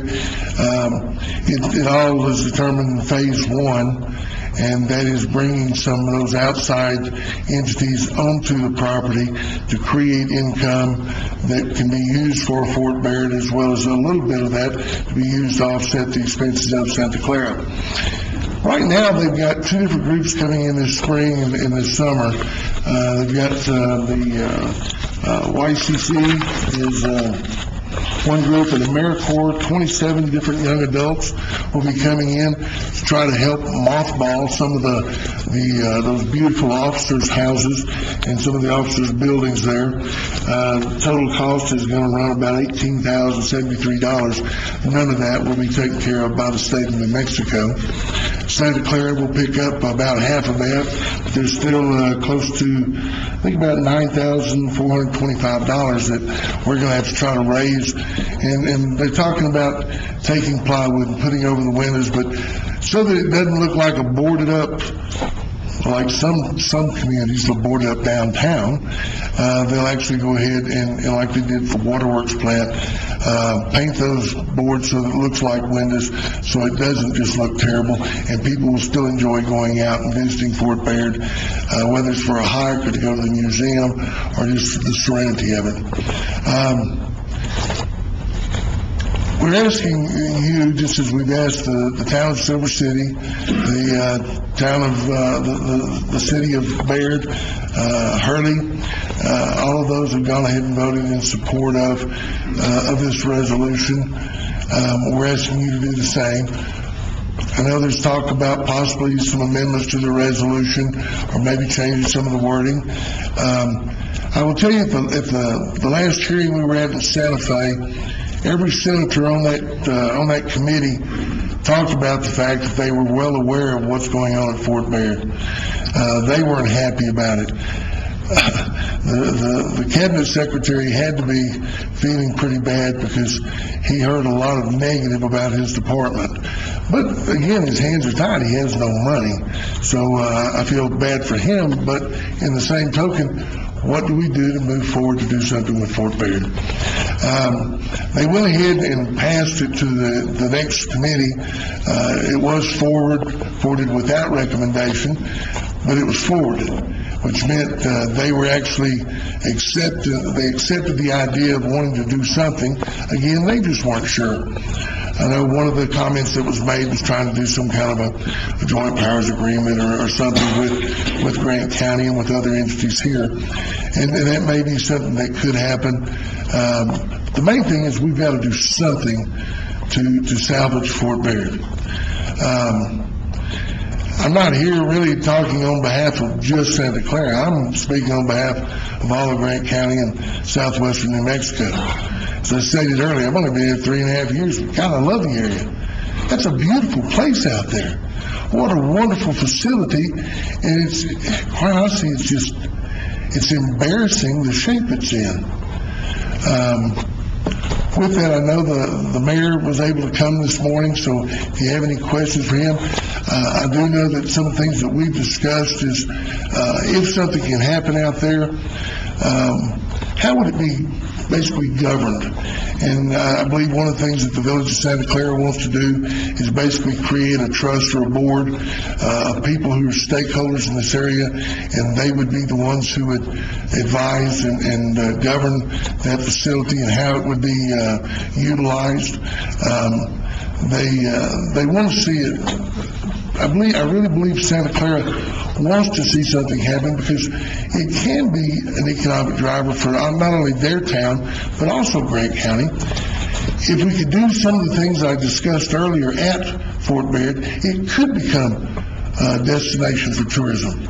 Right now, it's just kind of a place to stop and stretch your legs and you go to the museum, and that's really about it. I know a lot of local folks go out and hike and take their dogs there, and it's a great place for that. But it can be so much more. Here in public, I'd like to say thank you to the mayor. I think he's got great vision, and I think some of the members of the town council at the village of Santa Clara also have a great vision. Now we just need to do whatever it is it's going to take to move that vision forward and to move this plan so that we can start doing restoration work out at Fort Bayard. I appreciate your time this morning. Thank you, Mr. Terry. So, you and I agree on a couple things. The state is not going to do anything. The state is not where it belongs. It would be better off in local control, no doubt.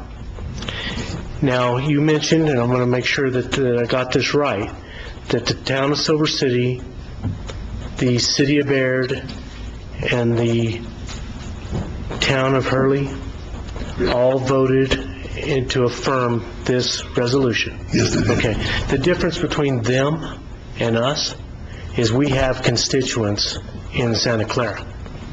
And my biggest fear, and I've relayed this to the mayor, is if Santa Clara does not have the wherewithal to take care of this properly and ends up in a situation where DFA has to come and take them over, or worse. That's my biggest concern. I would really, and I think this is a neat vision. I went through it. Your numbers, maybe I agree with them, maybe I don't. I can see where you could get them. I can also look at it and go, ooh, that's a reach. My biggest fear is whether or not the city of Santa Clara has the wherewithal to really pull this off. And I would need to, I would really want to look through their audit, see what kind of cash balances they have. I mean, if I read the paper, I see things where they're laying people off and such, and I think taking on an expenditure of this size, and I know what you're going to say, is this going to bring money in to pay for itself? I don't see that in a near-term future. I totally agree with you. I've always said from the get-go that if phase one doesn't work, it's not going to happen. And one of the things in the agreement that the village would like to have with the state is that if they do not perform within the first 7 years, it reverts back to the state. They've only asked for just a certain portion of the property, not all of the Fort Bayard property. That way the state still remains has the ownership of, I've forgotten, over 100 acres land, and they have all the water rights. As you see in the plan, if the U.S. Forest Service doesn't make a move out there when their lease is up on the building on 32nd Street in about 6 years, then there is no money coming in, and it won't happen. And we figure this is going to be a really drawn-out deal with the state because, first off, State Properties Division definitely doesn't want to give up the land. But the bad thing is they don't want to do anything with the land. And so it could be a long process of getting there, but at least there's some plan that's been put forth. Even now, the only folks that are doing anything out there is Santa Clara, even if it's just a little bit at a time. But whether they're spending $5,000 or $10,000 a year going out and doing things, it's much more than what the state is doing. Recently, and if you've been out there recently, as you drive into the property, you remember all the old dead trees that were everywhere. And so Santa Clara actually went out, they got a donor and paid for the cost of that. And all those dead trees were cut down. They had a group went out and did that. Again, bringing in AmeriCorps and the YCC this spring to mothball those buildings to try to save the windows and the weather from coming in. During the planning process, they had a local architect firm, engineering firm went out and surveyed all the buildings. They've got an inventory of which buildings are in fairly good shape, which ones are okay, and quite honestly, which ones need to be torn down. It was amazing listening to them talk about, there were some of the buildings as they started to go under the buildings, it was no way I'm going to go under there. It's just too unsafe. Years of neglect or having the buildings just fall down, mold, all the different things. A building is much like a body. If it's not breathing, it dies, and they're not breathing. So it's getting bad. But we both agree that something needs to happen, but how we get there still is the question. And whatever we can do to try to salvage Fort Bayard, I think we need to try to put our best foot forward and do something there. I agree that you have constituents that live in Santa Clara. Bayard, Hurley, and Silver City have constituents that go out to the fort quite often. Silver City is one of those towns that gets an awful lot of tourism dollars to lodgers tax because most of the motels are in Silver City, and several of them, a good many of the bed and breakfasts are. So they understand the importance of what it means to the tourism here. With the economy the way we have right now, we need to do everything we can to bolster tourism and get more people coming here. Of course, we're going to talk about the conference center a little later on, doing the same thing. But Fort Bayard could be one of those things that helps us bring more tourism in here and gives some venues to do things that we're not doing right now. Like I said, bringing back the red paint powwow. There's some, as you know, there's some beautiful areas out there. There's some great places that would be fantastic for outdoor concerts. And, but right now, because of the way the state manages it, none of that is possible. Yep. Okay, thank you, Mr. Terry. Thank you. Does anybody else in the audience still want to talk for or against this?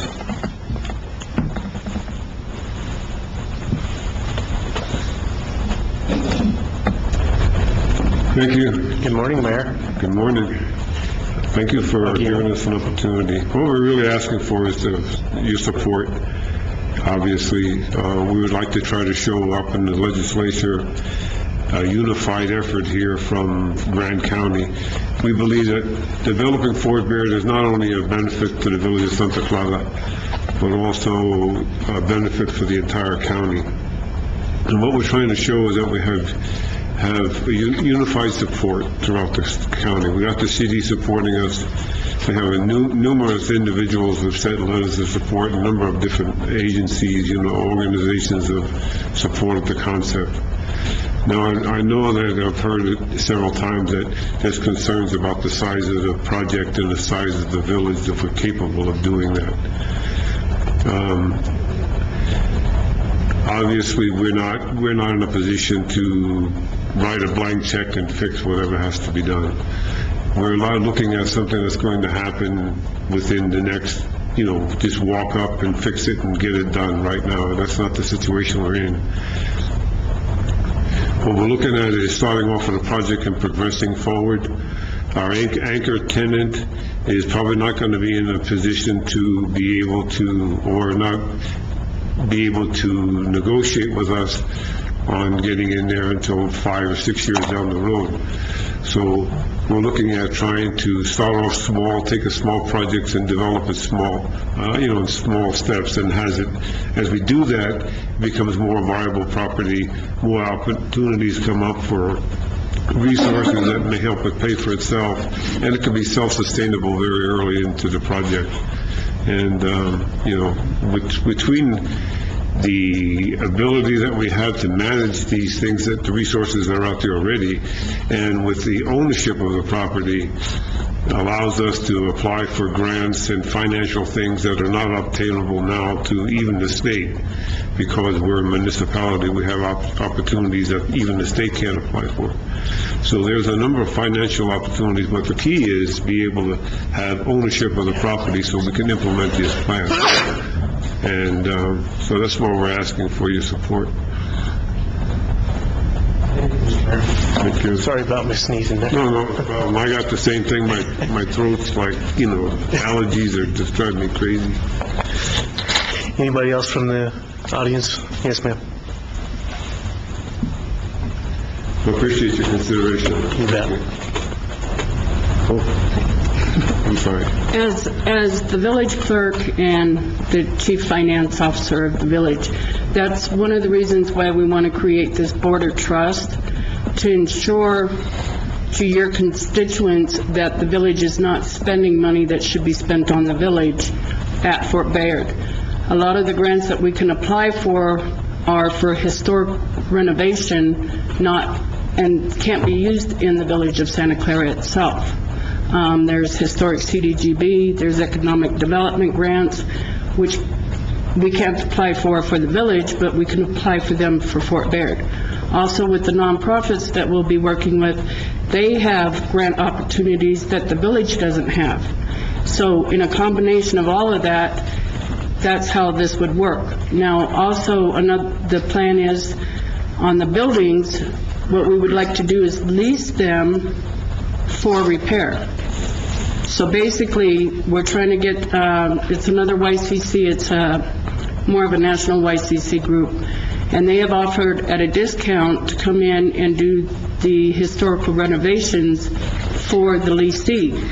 So those at a reduced rate. So the leasee would actually be paying for the renovations, not the village. There wouldn't be a cost to the village on the renovation of the buildings. And the way we look at it, if we don't have the wherewithal, the state doesn't either. It's not going to get any worse than it's getting now. It's going to keep going downhill. Whether we don't have the wherewithal, because the state doesn't either. I've been working on the AmeriCorps award that we got with the state. I asked them to pay to remove the trash, at least. It's their trash. You dispose of it. We don't have the money to do that. You're going to have to do that. This is how bad it is, and right now they can't even prove that they've spent a dime on Fort Bayard in the last 6 years, except for to maintain the buildings that they occupy. That's it. So if we don't do it in 7 years, the state doesn't do it in 7 years, it's not going to get any worse than it is now.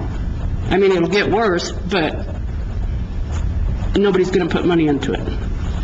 Okay, thank you very much. Thank you. Sure. Sheila, you might be in the best position to answer this. Have you estimated the near-term costs to the village of taking over ownership? And the only one I'm thinking of immediately is insurance, but there are probably others.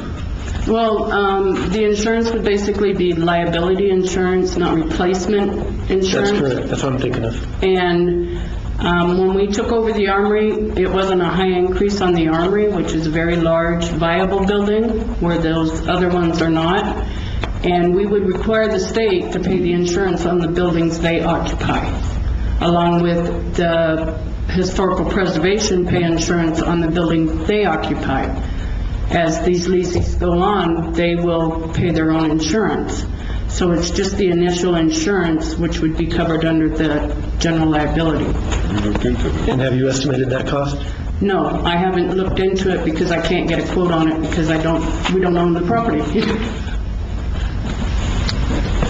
Okay, and are there any other initial costs that you've identified? Not at this point for maintenance purposes. Well, I guess security is a possibility. I mean, there's some things you have to do when you own a property. Security, we've been patrolling the fort for the last 2 years, our police department.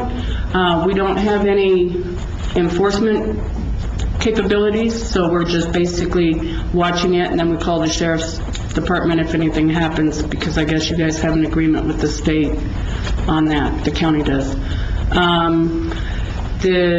The annual cost of the fort would be, this is how we took care of it last year. We mowed all the lawns out there, all the grass, the fire remediation, all of that through YCC.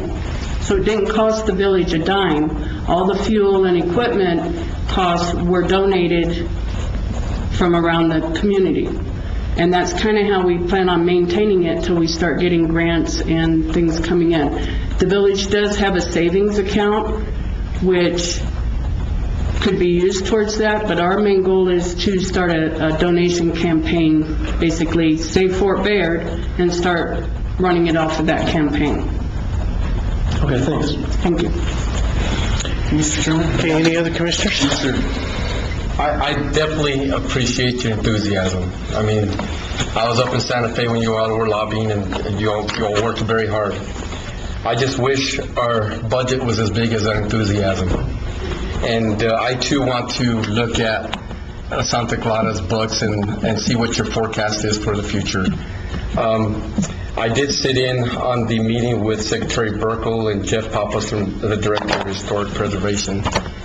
And I know we spoke a lot. It was a meeting that probably lasted 2 hours versus the 45 minutes they were supposed to give us. And there's a lot of discussion.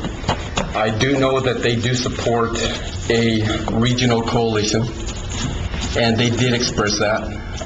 In order for the state to actually support a project, it would have to be a regional coalition. And I would love to see you all be the lead agents for that coalition. I don't know how you all feel about that. We discussed this briefly yesterday, Mayor, but at this point, I would not like to see you have to use some of your funds for preserving Fort Bayard. I do have a lot of constituents in Santa Clara, and we won that district by about 80%, and I do respect everyone in that area, and I definitely would not like to see them have to flush out more monies to inherit Fort Bayard. That is a huge concern of mine. When we talk about a regional coalition, we're talking about Santa Clara being the lead agent, WNMU, Silver City, Bayard, Hurley, and Grant County. And we all have different ways of getting funds. I've read through the business plan, and it talks about getting grants. How are you going to take care of a cost share of a grant? That's my big thing. If there's no funds there, how are we even going to get the grant if we can't handle our cost share? I know there are some grants where they might be given to us at 100%, but usually that doesn't happen.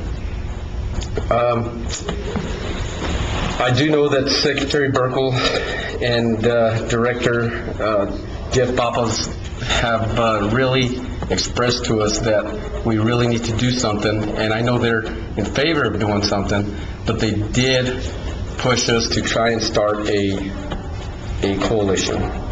And I would like to see if we can table this item and put together our own resolution for the following meeting, and take it from there.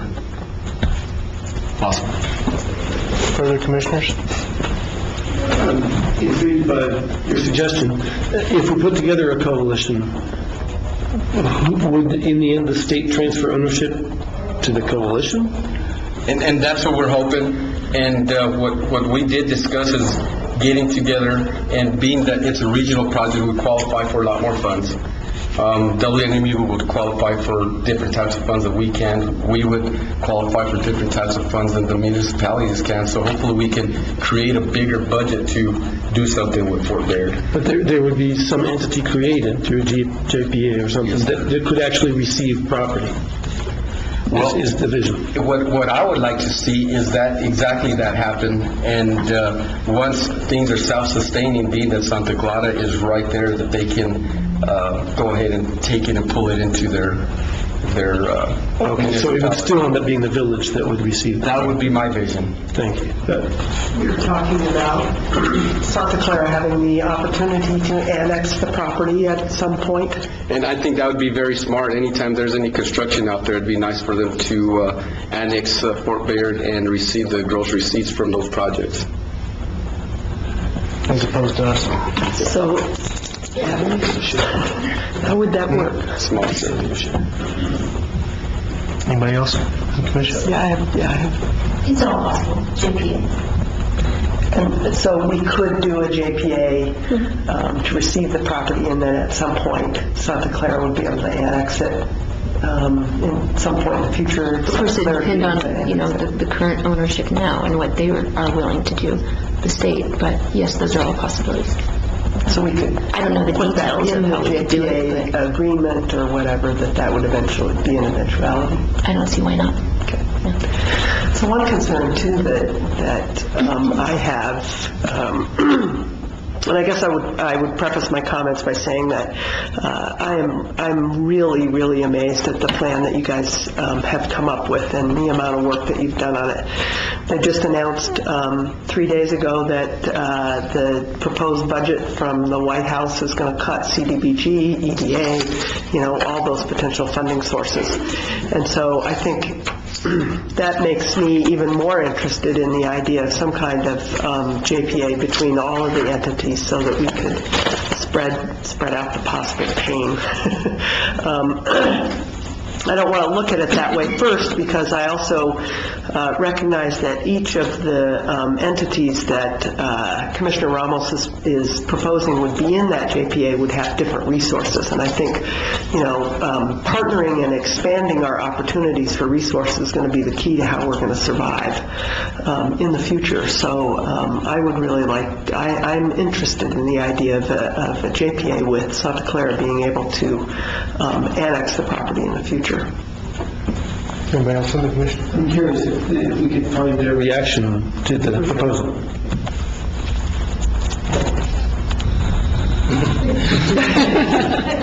And you don't have to talk right now, Mayor. I think maybe Commissioner Ramos had probably the proper response. If we gave us our 30 days for us to do some due diligence, rather than making him answer on the cuff. Fair enough. Although I was going to refine that question if I got that answer. And the refined question is, how much of a problem is it if we wait 30 days to approve either this resolution or a rewritten one? Yeah, so I assume the same thing. I assume we have all sorts of time. I just want them to tell me that. I don't believe it would create a problem to wait another 30 days.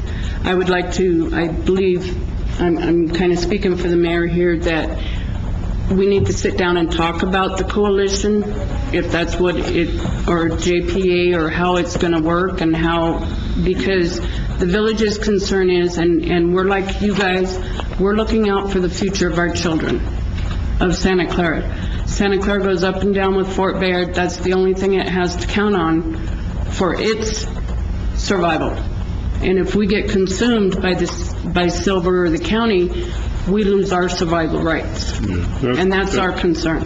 That's the whole initiative for this. I mean, obviously, we want to save it for historical purposes and all that, but the underlying driver for the whole thing is to have an economic driver or an economic benefit for the village of Santa Clara.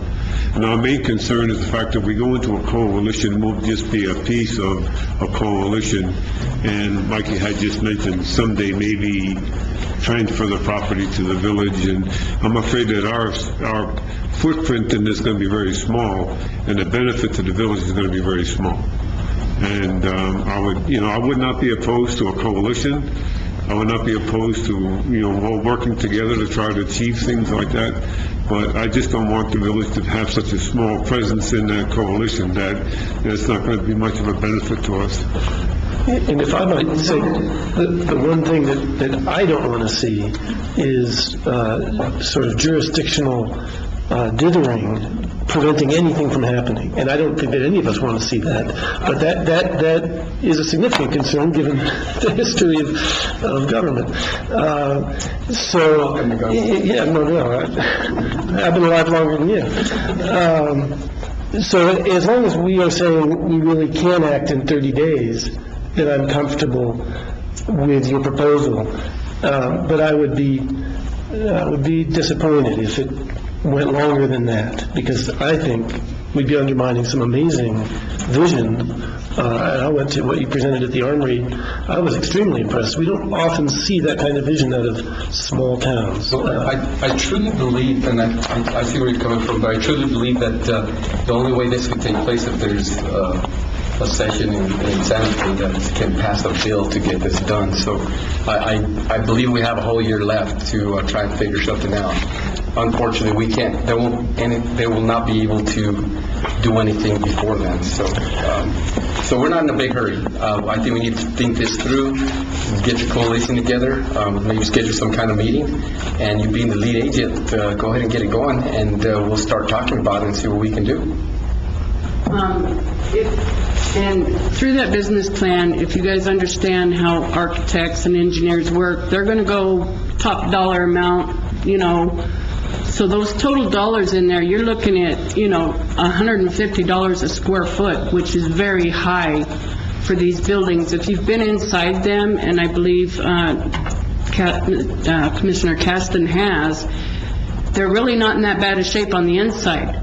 They don't look on the inside like they look on the outside. Some of these buildings on the inside, you could move in tomorrow, the condition they're in. So you're not looking at $150 a square foot, but they have had to do a general estimate.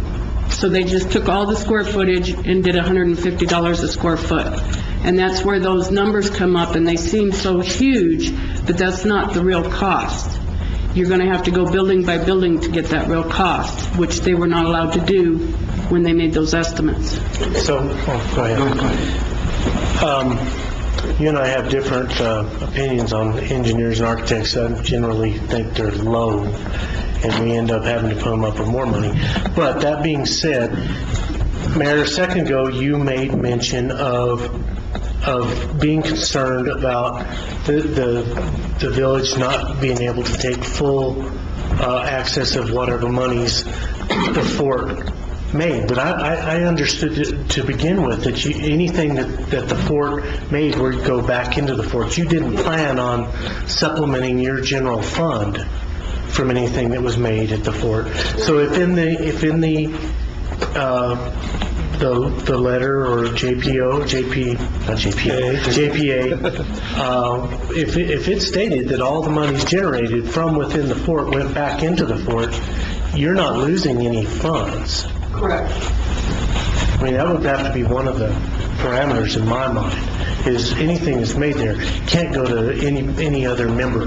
Right. It's got to go back into that facility. The only, the part that would come out of that would be the village's maintenance. Say if there was a water break, the village went out and fixed the water break. It's those maintenance costs. Yeah, we'd have to have an agreement with the village to do certain maintenance. I understand the comment possibly to refer to gross receipts taxes, not lease payments. In which case, well, they would get all that anyway. That's Right now, So, no, but once the JPA took it all over and you were allowed to annex it, you would. Well, you'd get your portion. okay. That last part, you would. I didn't know that they were accepting, but if that's their intention, then I agree they'd get it anyway. Anything else? Well, I appreciate the discussion, your initiative, everything that's been said here, and I think we have some more work to do before we approve the resolution that you have presented in mind of what Commissioner Ramos has brought to the table. Like Commissioner Brown, I'd want to see the work that you've done and the initiative that you've put forth go to nothing as the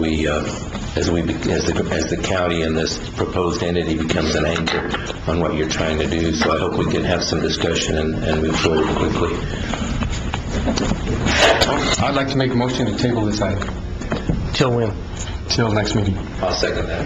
There's a motion and a second to table this until the next regular meeting of the county commission. Is there any discussion on that motion? On the next meeting and the next process, I would like for us to create our own resolution to be approved at that point. Are you going to lead that? Yes. Are you going to get with Santa Clara and make sure Sure I can. that we can, okay.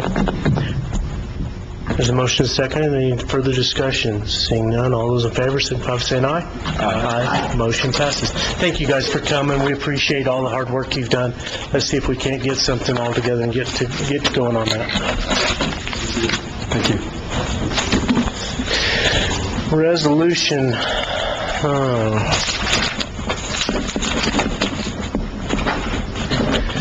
R-1711, resolution declaring the vacation and abandonment of Stevens Road. We went over this on Tuesday, and I think we finally came to an agreement that it did not access any public lands, so I'd accept a motion. I'll move to vacate this road. Second. There's a motion and a second to vacate Stevens Road. Any discussion on that motion? Seeing none, all those in favor, signify by saying aye. Aye. Motion passes.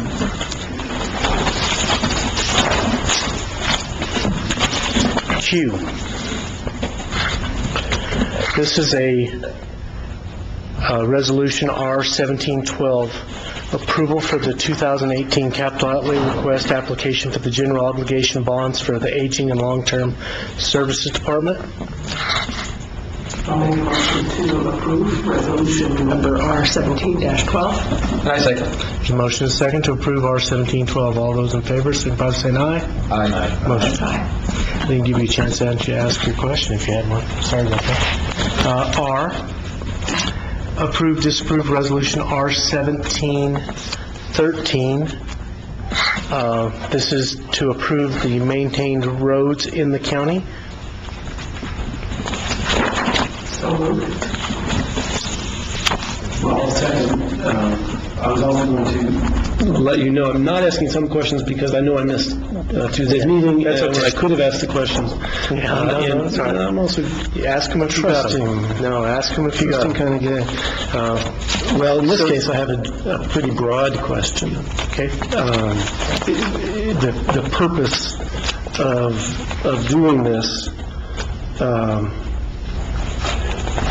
can you explain, do we have to do this every so often? Every year. It's annual. It's annual, and so we get paid for our mileage from the state, from the road And we fund. just have to approve We it have to every say year. how many miles we maintain up there so we can get our payment back. They haven't taken those funds away yet. Well, they've taken some of it away, but, yeah, they're paying us, what, 80% now?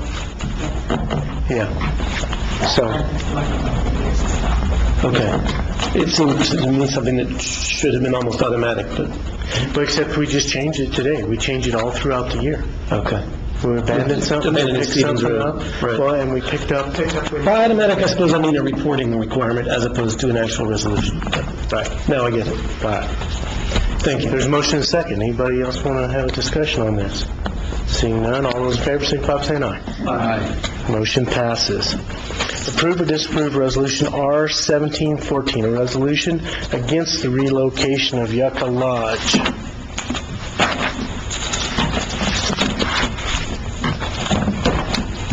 Well, I put this on the agenda, and it's because, like I mentioned before, we were up in Santa Fe, found out through people that were there that Yucca Lodge was going to be shut down and moved to Roswell.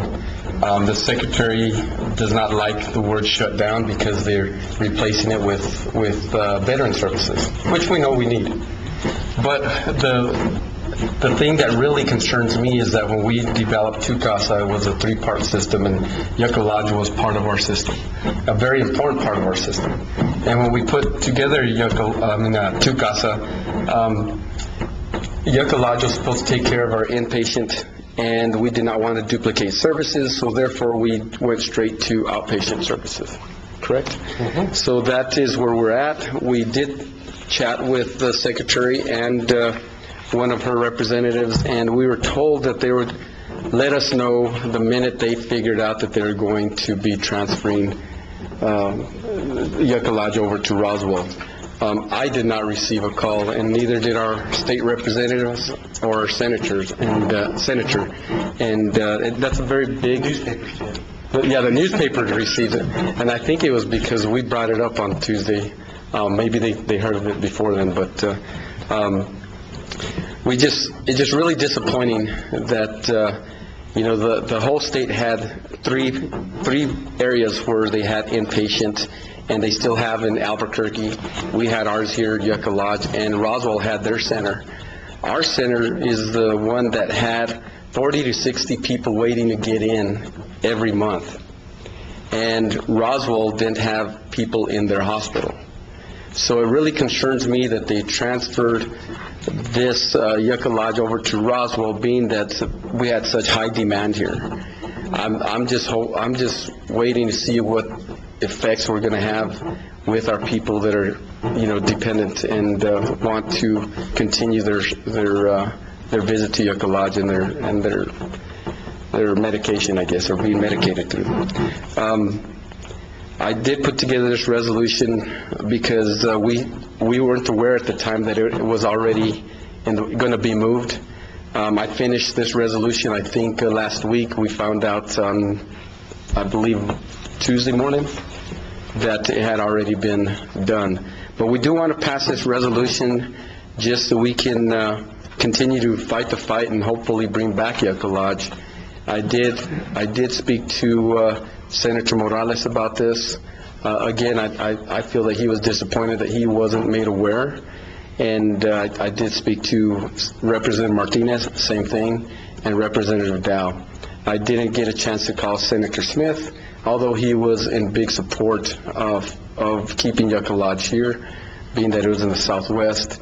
We did also get the support from Representative Sweetser and Representative Armstrong from Socorro County, and Representative Sweetser from Luna County, and they all were in agreement that we need to keep Yucca Lodge here to continue to have the inpatient care here in the Southwest. Again, I can't express my biggest disappointment in not being able to work with the state to keep them here, but hopefully this is just the beginning of trying getting it back. Thank you very much. Thanks for your work, Commissioner. I move to approve this resolution against the relocation of Yucca Lodge and send a message. I'll second that. There's a motion and a second to approve the resolution against the relocation of Yucca Lodge. Steve, just so you know, I asked for all elected officials to sign this, and you weren't here on Tuesday, so I hope that's okay with you. Okay. Any further discussion? I'm just wondering if you can give us the department's rationale for this move. The department's rationale, there really wasn't much of a rationale. They just were saying there was going to be a cost savings, and maybe Charlene could help me out on this. The rationale that was provided to me the last time I was in Santa Fe was that the original purpose of Fort Baird was to serve veterans. They have an increased need for veterans' beds. They have a facility in Roswell that is currently empty that they are losing money on. So therefore, we want to use the Fort Baird facility to serve veterans. We will transfer Yucca Lodge to Roswell so that building doesn't continue to lose money. And their way of thinking is that the clients that were here are going to go all the way to Roswell, but Albuquerque's closer. So I just don't see how it's going to fix their problem. Well, I also have a clarifying question on this. So, where was Yucca Lodge located before it went to where it is currently? It was on the Fort Baird property. The building behind the parade grounds. And was there something wrong with that building? Was there a reason why Yucca Lodge was transferred to Fort Baird? I don't think they wanted to run two facilities.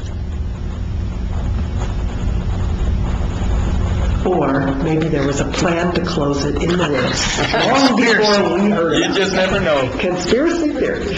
Well, That was under a different governor at a different time, so. Much older than the current building, right? So maintenance costs could easily have been significantly higher. To bring it up to par, I was told it was going to take around $80,000 to $120,000, which isn't very bad. That's not bad. No. Well, I think, I just think that it feels like an arbitrary removal of 12 jobs, and I think the removal of the third leg of that stool in the whole continuum of care treatment for drug and alcohol abuse is really just... That's the center leg, that's the worst part. Right. It's an unconscionable move, I think, on the part of the state. Let me ask you the jobs that you just mentioned. They're proposing to use the facility for increased veteran services, I gather. Does that mean that we're losing those jobs? Probably they'll be replaced with other jobs. But will they be replaced with 12 of them? I question if Fort Baird is, and I'm talking about the hospital, not the fort. I know people come and talk to me about the having the availability to even get into Fort Baird, and it's not because of lack of beds, it's because of lack of employees. I think there are a lot of beds empty at the Fort Baird Hospital. I can't say that definitively, but it would be something that we can find out, I'm sure. That being said, the current motion on the floor is to pass this resolution. If we can just stick to that, and are we ready to vote on it? All those in favor signify by saying aye. Aye. Motion passes. No, I think that we should, and I don't know exactly how to get the statistics. Well, I do, but I don't know how to do it properly.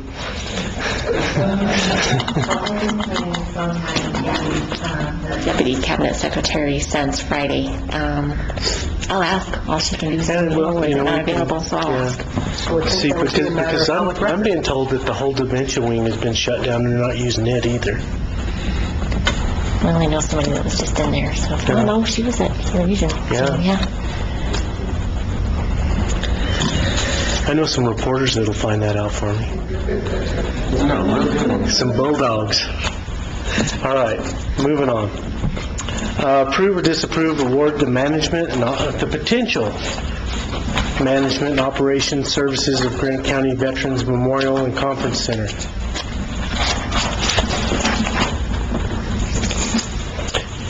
Can I get a motion? I'll move to approve. You have to say to who? Chamber of Commerce. Read the whole thing. Oh, go ahead. Well, except it doesn't say who. Does it? Oh, okay. Approve award of management and operation services of the Grant County Veterans Memorial Conference Center to the Silver City Grant County Chamber of Commerce. I second. You guys scare me. There's a motion and a second to approve the award management operation services and grant to the Grant County Veteran Memorial Conference Center to the Silver City Grant County Chamber of Commerce. Is there any discussion on that motion? Yes. Well, you weren't here, so you need to understand what we're doing. That's true. Did you review the other proposals on Tuesday? This is going to ask the same question as what I tried to explain to him. You are the governing body that is going to approve the contract. It is not good procurement process to have you review all the proposals, score and rate the proposals, then award the contract. You have an independent committee or firm, no different than when you're building a building and the architect says, hey, you need to award this project to XYZ construction company. There has to be a separation of duties according to procurement. I did send out the chamber because that is the one that Jacob and I put them, he looked at them, he ranked them, I ranked them. We came up with the exact same order, so I feel it was pretty obvious that they had the most beneficial proposal to the county. We were allowed to do that because we have put this out to bid 2 times prior. This was the 3rd time. Statute allows the county to award this to the best offer that there is. So we did not go through the formal process because we're not required for the formal process. But it is not good practice for you to get into looking at all of the proposals and then awarding. What I'm familiar with is frequently when it's actually something that the governing body is deciding because it's reached that level of expenditure, that we do review 3 of the top 3 ranked by whoever's ranking them. So I guess I was skipping a step and assuming that had happened. But it was also just to know how far behind I was in the discussion. And the main reason I asked is that I'm very concerned about the 40% requirement, and I just emailed you briefly about that last night. What I'm referring to is, as I read it, the first $80,000 in revenues basically go to pay us back for paying them for the management services, and then after that, every dollar that's received, we get 60% as the county, and the management gets 40%. And the reason I'm very concerned about that is if we're actually bringing in the money we need to pay this off, and I've done my best back-of-the-envelope calculation for what we need, we'll end up paying, it comes to more than $500,000, and of course there are all sorts of assumptions, more than $500,000 a year to pay off the debt service, maintenance. I've already taken into account the lease with ACE. We will end up paying $200,000 a year, not $80,000 a year, at the 40% level. And I realize there are additional costs required if you're managing the facility. If you're bringing in more revenue, there's more activities, you've got to do more work. So you've got to compensate that. And I realize we want them to have an incentive to do marketing, to bring in more, and this provides an incentive. But it seemed like if we're operating at the level we need to operate at to break even, it's a lot more than we're thinking it is. So I'm having to assume that you're not considering the gross receipts tax as a revenue at all. That's an excellent assumption, and I realize that we're doing this convention center partly to do that, to bring in more revenue to the county for the tourism industry, and that we as a county government will benefit through GRT.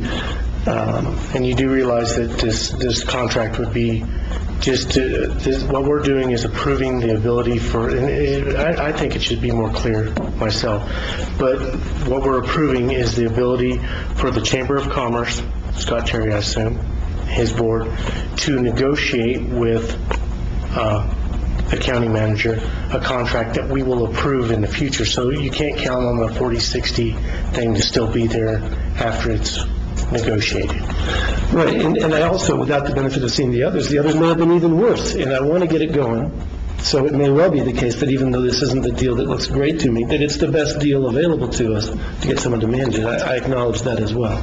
Well, and I think one of the things that was made clear to me on Tuesday in this same conversation was that we would have the ability to have input into what the contract looks like.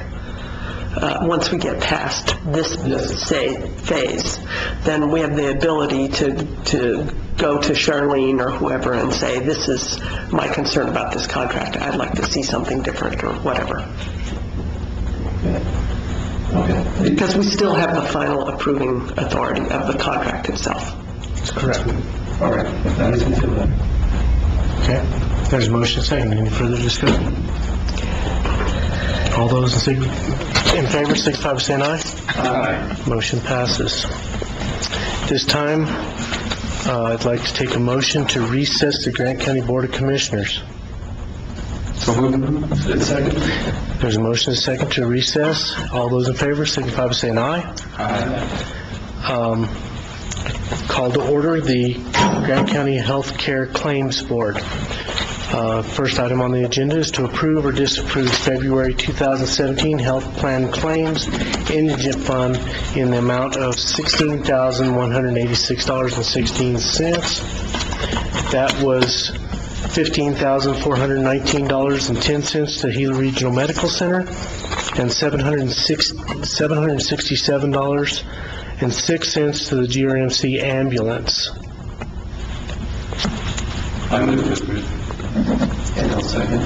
There's a motion and a second to approve the February 2017 health plan claims. All those in favor, signify by saying aye. Aye. Motion passes. We have an indigent burial certificate for Bacchus Funeral Home. Approve or disapprove the indigent burial certificate? So moved. Second. All those in favor, signify by saying aye. Aye. Motion passes. Can I get a motion to adjourn the Grant County Health Care Claims Board? So moved. Second. All those in favor, signify by saying aye. Aye. Motion passes. Call back to order the Grant County Board of Commissioners, and we'll stand for county reports. No county reports, elected official reports. So we'll start with the assessor. Thank you very much, Chairman, board members. Quite an interesting meeting today. I would like to start off thanking my staff during the rendition period, and they're very busy. We picked up probably another 200 and some odd accounts on the personal property portion of it, and now we're ready to mail out our notices of valuation, and that's going to be on the 31st of March. And what that means is anybody that disagrees with their valuation, and I don't want to use the word protest, I want to use the word you can contest it. You look if there's any exemptions from your head of household exemption, veteran exemptions, your 65-year and older freeze, 100% exemption for disabled vets. So that's going to be March 31st of 2017. We're in the process of hiring a couple of temp for the reappraisal, and we will probably fill them in by next week, and that really helps out on the reappraisal. Matter of fact, I will be doing a presentation next month on the reappraisal plan. It's a very important tool to bring in revenue for the county. At this moment, starting on March 27, this is the first time the IAAO, it's the International Association of Assessing Officers course. It's the fundamental of real estate appraisals.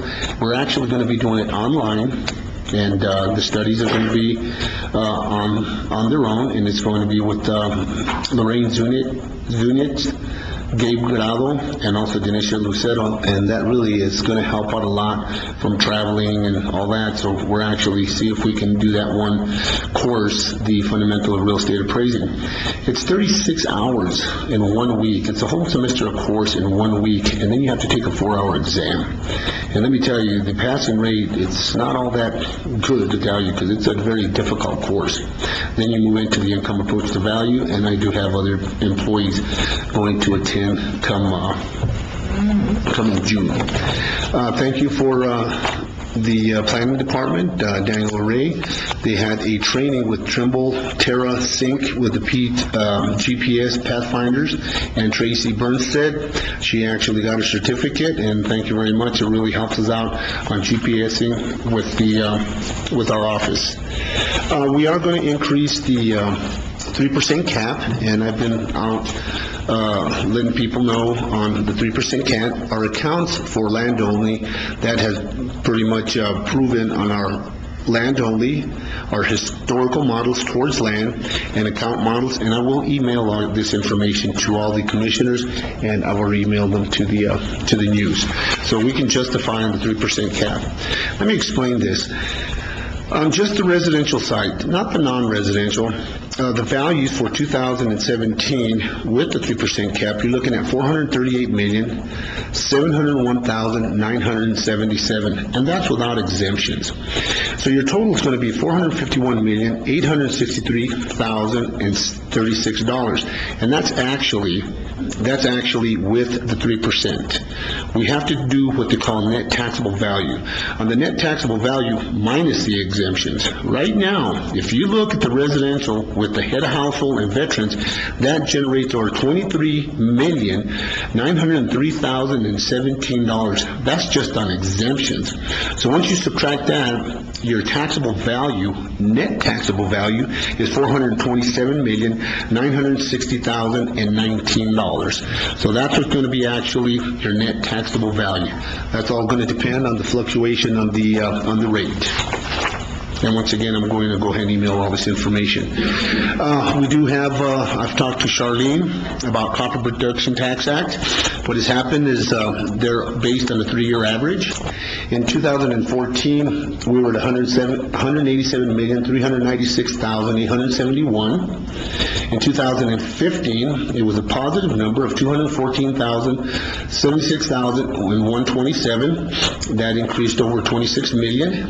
2016, we were at $227,121 and $121,258. That was an increase of $13 million. However, in 2017, they reported only $219,831,350, and that is a negative of $7,289,908. It will affect a portion of the Corbry School District, but it's not going to affect the Silver High, the Silver District. And once again, I will get you all that information. Once it goes to the state, numbers get thrown around, and Charlene understands how that works up in the state itself. Yes. Is that net taxable value? That is net taxable value. Okay. That is correct. See, what happens is whenever they file, they have to file it through the state. And that value goes, they do contest it, it can go into protest. However, it is all handled by the state. Then when we get payment, it comes down for the county treasurer's office. Any other questions?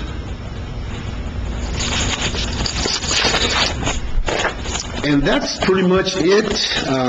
Like I said, we're going to be really working on our permits. We still haven't received permits from the state, and we are working on the reappraisal at this moment. And like I said, we're just ready to roll over and mail out a notices of valuation, and you have within 30 days to contest the value on anything that and we do have a really good staff to explain all these valuation and also comparable properties and so on. Any questions there, Commissioners? Questions, sir? No? Thank you, Mr. Assessor. Thank you very much. Mr. Treasurer? Thank you, Mr. Chairman, members of the board. I've put a report out there, and as of the 22nd of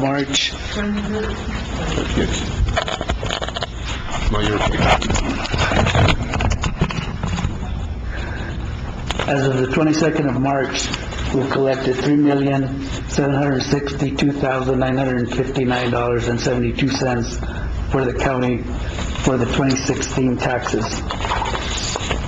From the 13th of February to the 22nd of March, there was a total of $118,928.04. The bottom line, and I want to emphasize that, the total receipts processed from all sources for all authorities fiscal year to date is $20,636,033.56.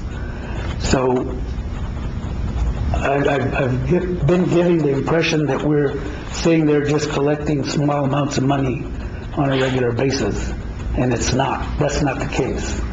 So I just want to emphasize and make sure that, you're understanding what we actually do in our office. If there's any questions at any time, anybody's welcome to come in, speak to me, and I can give you a recap of everything that we have. We are in the process. We've been shorthanded one person for over a month now, almost 2 months.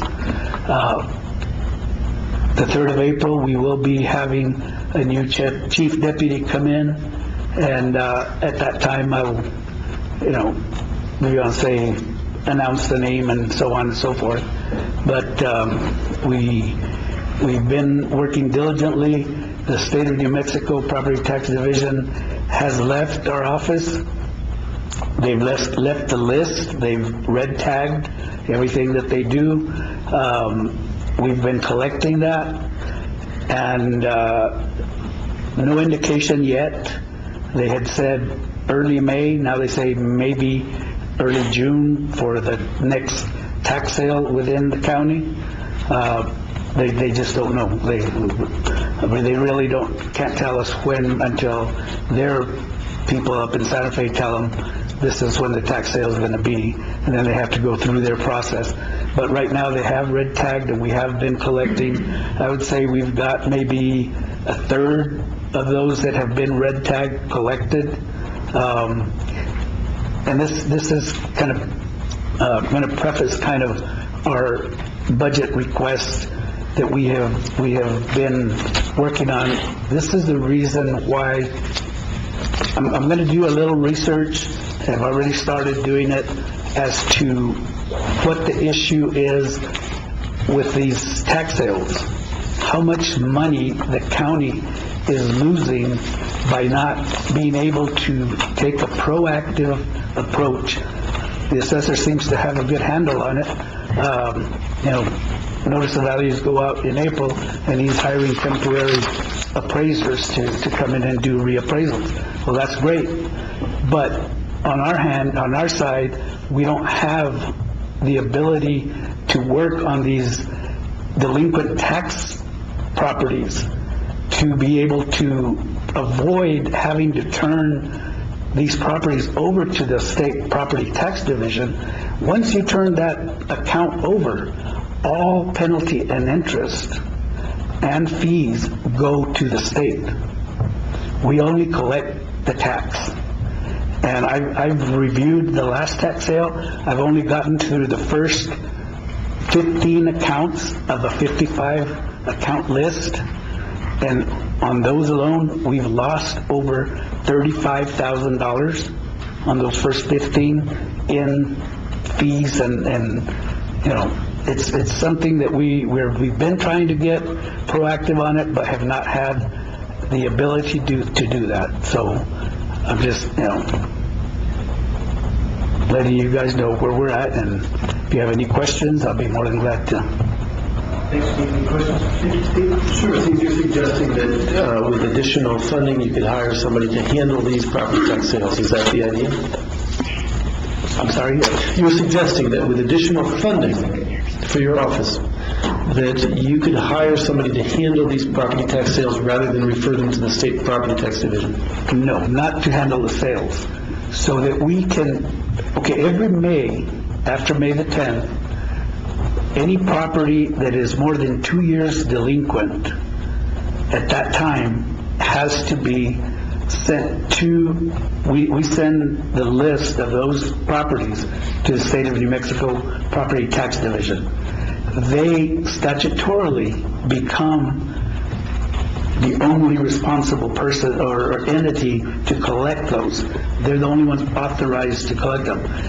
Yeah, they're authorized to come in, work the thing, send the notices, but our office still collects that money. But we do not get, once that that property is on the list, all penalties, all interest, and all costs to state go to the state. We're left only with the tax. Sure, okay, so let me be more direct. What do you need to avoid sending those to the state? Well, like I said, we want to take the proactive approach of working, as soon as we have the list of those properties, once they're gone, once they're over 2 years, it's too late. They have to go to the state. We want to be able to work the list all during the year, all delinquent accounts. And what do you keep them need? from going over 2 years. What do you need to be able to do that?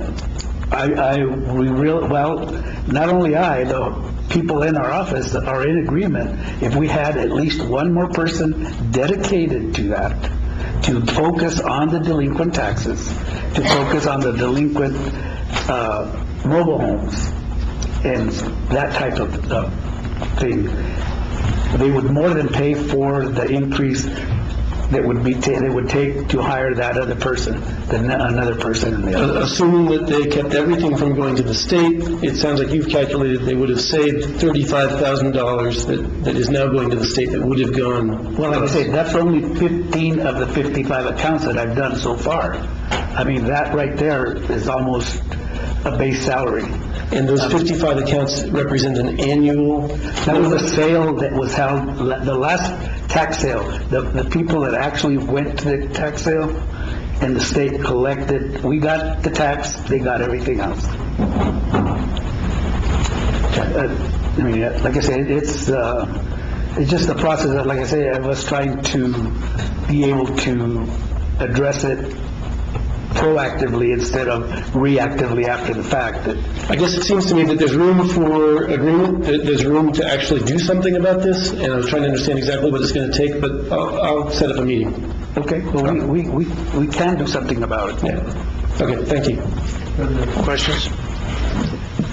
No? Okay. Madam Clerk, got anything going on?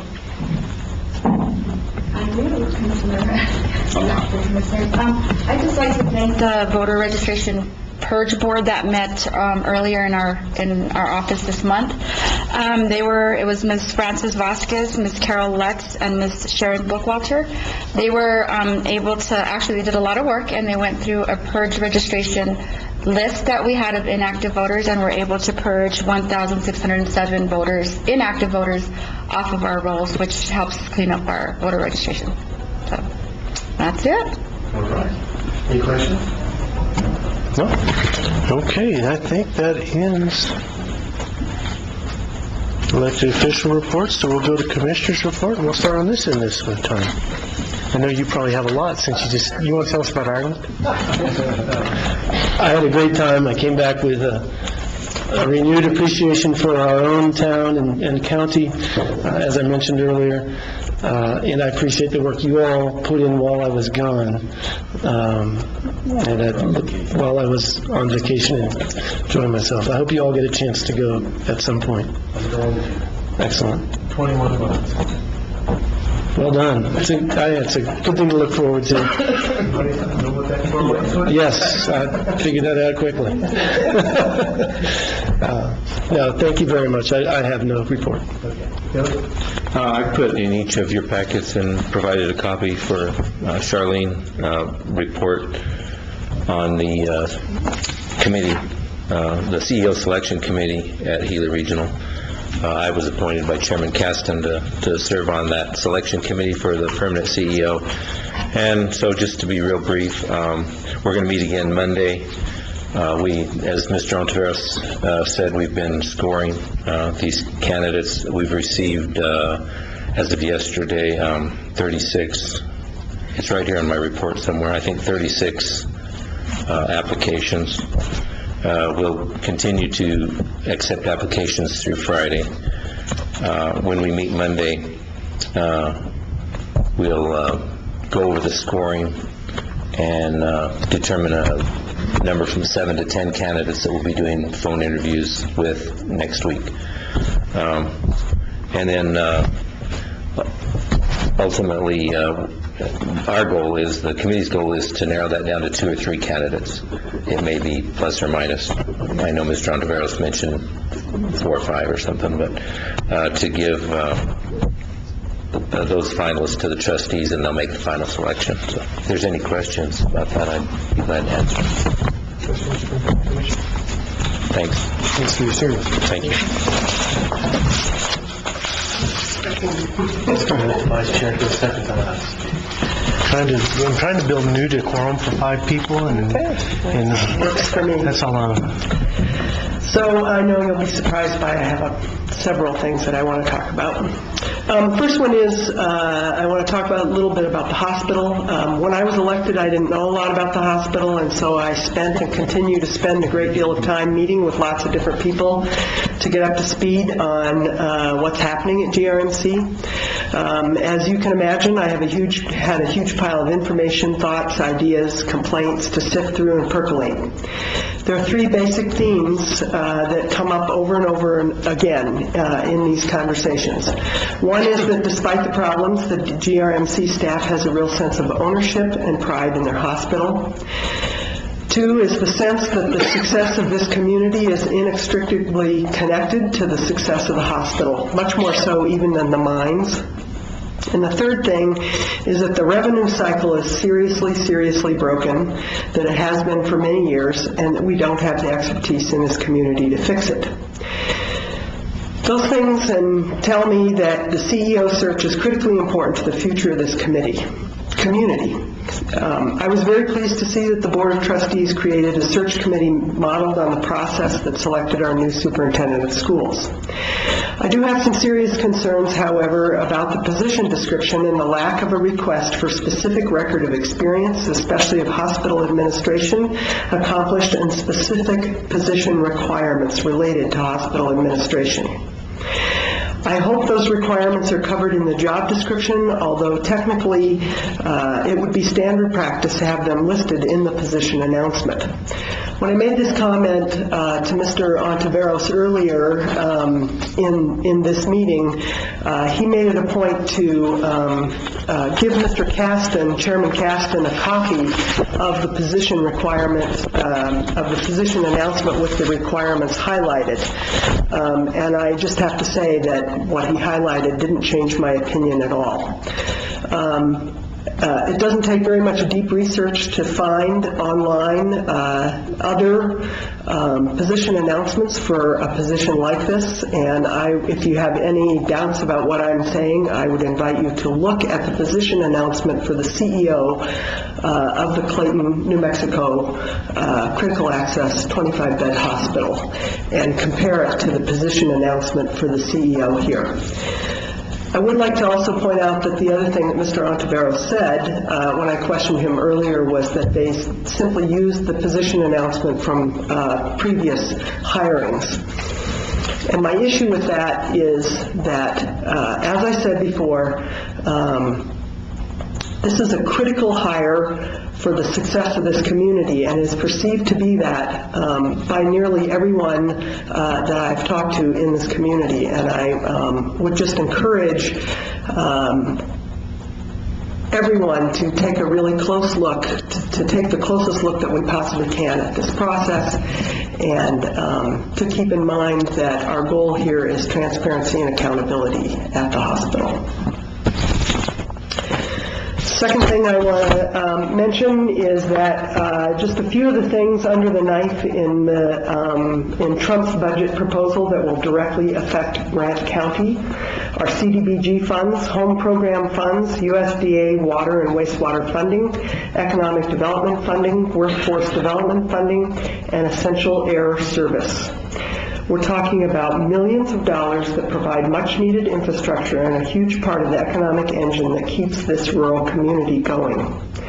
Due to state budget cuts, Dr. Shepard announced yesterday to faculty and staff that layoffs were inevitable if they didn't find a way to raise revenue. But he didn't just talk about the possibility of layoffs, he talked about a plan B to raise revenue. So my question is, what is our plan B? How are we going to raise revenue? How are we going to save people's jobs while meeting the needs of the community? How are we going to protect our way of life? If there was ever a time to be involved in what's happening around you, now is it. We need you to use your voice, use your brain, and use your feet. It's imperative that we all participate in what our future is going to look like. Last but not least, as the former director of the Volunteer Center, one of the things I know, maybe better than almost anyone in this county, is how much we depend on volunteers to make things happen in this community.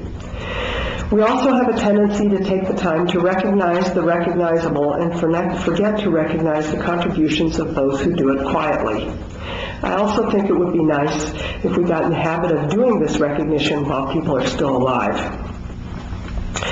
Eulalia Lewis died last Monday at the ripe old age of 91. Eulalia was very involved in the Audubon Society, the Native Plant Society, AAUW, WIL, and gave hundreds and hundreds of hours of her time to the Garden Club, the museum, the Expanding Your Horizons Math and Science Leadership Program for Girls, and donated very generously over the years to the Volunteer Center. She was one of the most determined people I've ever known. When she had to give up going to the Garden Club thrift store because her back hurt too much, she told me she was happy she could still make phone calls and send cards for them. Eulalia and I went for a walk at 9 a.m. almost every Sunday for the last 10 years. Every Sunday she would wait for me at the end of her driveway with a big smile and open arms. There were many great Eulalia stories at her service last Friday, and the common theme was her generosity, her big smile, and her open arms. Thank you. Commissioner? Well, I've been meeting, I met with Misha and Adam Madanza over at the Forest Service building. We did talk about travel management. We've been talking about it quite a bit. There is a big problem right now on the trails. That is a big problem when you go from a 50-inch wide to a 56-inch wide ATV or UTV. And most people are buying the bigger UTVs so they can enjoy the time out there with their family and take them around. But a lot of them are taking them because they need the bigger vehicles so that they can get around themselves, being that they're disabled or need to take their wheelchairs out and doing that kind of stuff. A lot of this stuff was brought up during travel management, and I think with our new with our new representative from the Forest Service, which is Adam, I think we're going to get a long ways. He really sits down and listens to us. I think things will change. As far as removing the travel management, of course, he can't do that himself. But they can make changes every year. And I do encourage people that want the changes made, such as I've talked to Mr. Luis Terrazas. There was a road that went from the Pinos Altos area all the way to the Little Walnut area that his family used to enjoy taking in the evening after work, especially now that it's daylight savings time. They used to do that every now and then, being that, and his example was that he works a lot, and when he does have time to go out, he likes to go out ATVing with his family, and this road was closed. So a lot of people that we had talked to before about travel management and told them that roads were going to be closed are now coming out and saying, golly, I wish I'd have been more involved. Too bad people from Washington and South Carolina and New York City made the changes here in Grant County. And unfortunately, that's the way things work. And people think that the Forest Service would, or at that time thought that the Forest Service was not going to close any of these roads, but Lord and behold, it did happen, and even after warning after warning after warning. So at the very end, the people that really suffer are residents here. I know very many residents that cannot go out and walk the forest like we can. And I know a lot of them that are disabled. I know a lot of them that come in from the wartime and say, Gabe, we can't travel those roads anymore that we used to be able to travel at one time. So the effect was a lot bigger than what people think. I know that the intentions were to save aquifers, and I totally agree we need to save aquifers. I know that we need to go out and keep our forests clean and manage our forests to the best of the ability to help our kids. But we changed the Forest Service from the land of many uses to the land of only small uses and uses of people that aren't even from here. And that really bothers me. That bothers me a lot. Many people have moved into this community because of our Forest Service, because of our forest, and they came here because they enjoyed our forest. Then they're coming in and trying to change our forest. I think we need to keep it the way it has been for the past 20, 30 years and keep enjoying it the way we've used it and the way we've actually gone out and been able to hunt in these areas. It's just something that's real touching to me when it comes to travel management. I do also agree, like I said, we got to save our aquifer. There probably is some roads that we needed to manage and probably deplete from our travel management plan. But the amount of miles that were depleted is really going to be seen now when the travel management is going to be enforced on July 1st and on. Another thing, I'd like to congratulate Mary Alice for being our web manager for the CAP entity. Congratulations, you got the bid, and we appreciate you, and we know you're going to do us a good job. We really felt that putting this together is going to be very good for our residents so they can keep up with the CAP entity. So I know you'll do a good job. So thank you very much, Mary Alice. That's basically all I've got now. Thank you very much. Thank you. I want to say I'm really happy how the five-person commission's coming together. It seems like everybody's really gotten engaged. Everybody's found their niche. It's working beyond my belief. So we ask a lot more questions because it's not such a narrow focus. I'm very happy with that. Well, I don't have anywhere nearly as exciting a report as these guys because they got all the plum jobs. I get to go to the dump. So solid waste is doing much better. The engineers gave a report on Tuesday. They were elated at how little trash was up against the fence and how things are working out there as far as the coverage. So all things are going well there. We still have an extended time today, so we're going to the detention facility. So I'm going to cut that short, and like I said, I appreciate everything that y'all do. Appreciate the other electeds and the management. And at this time, I would take a motion to recess and reconvene at the Grant County Detention Facility. So moved. Second. There's a motion to take a recess. All those in favor, signify by saying aye. Aye. Motion passes. We will reconvene at the detention center.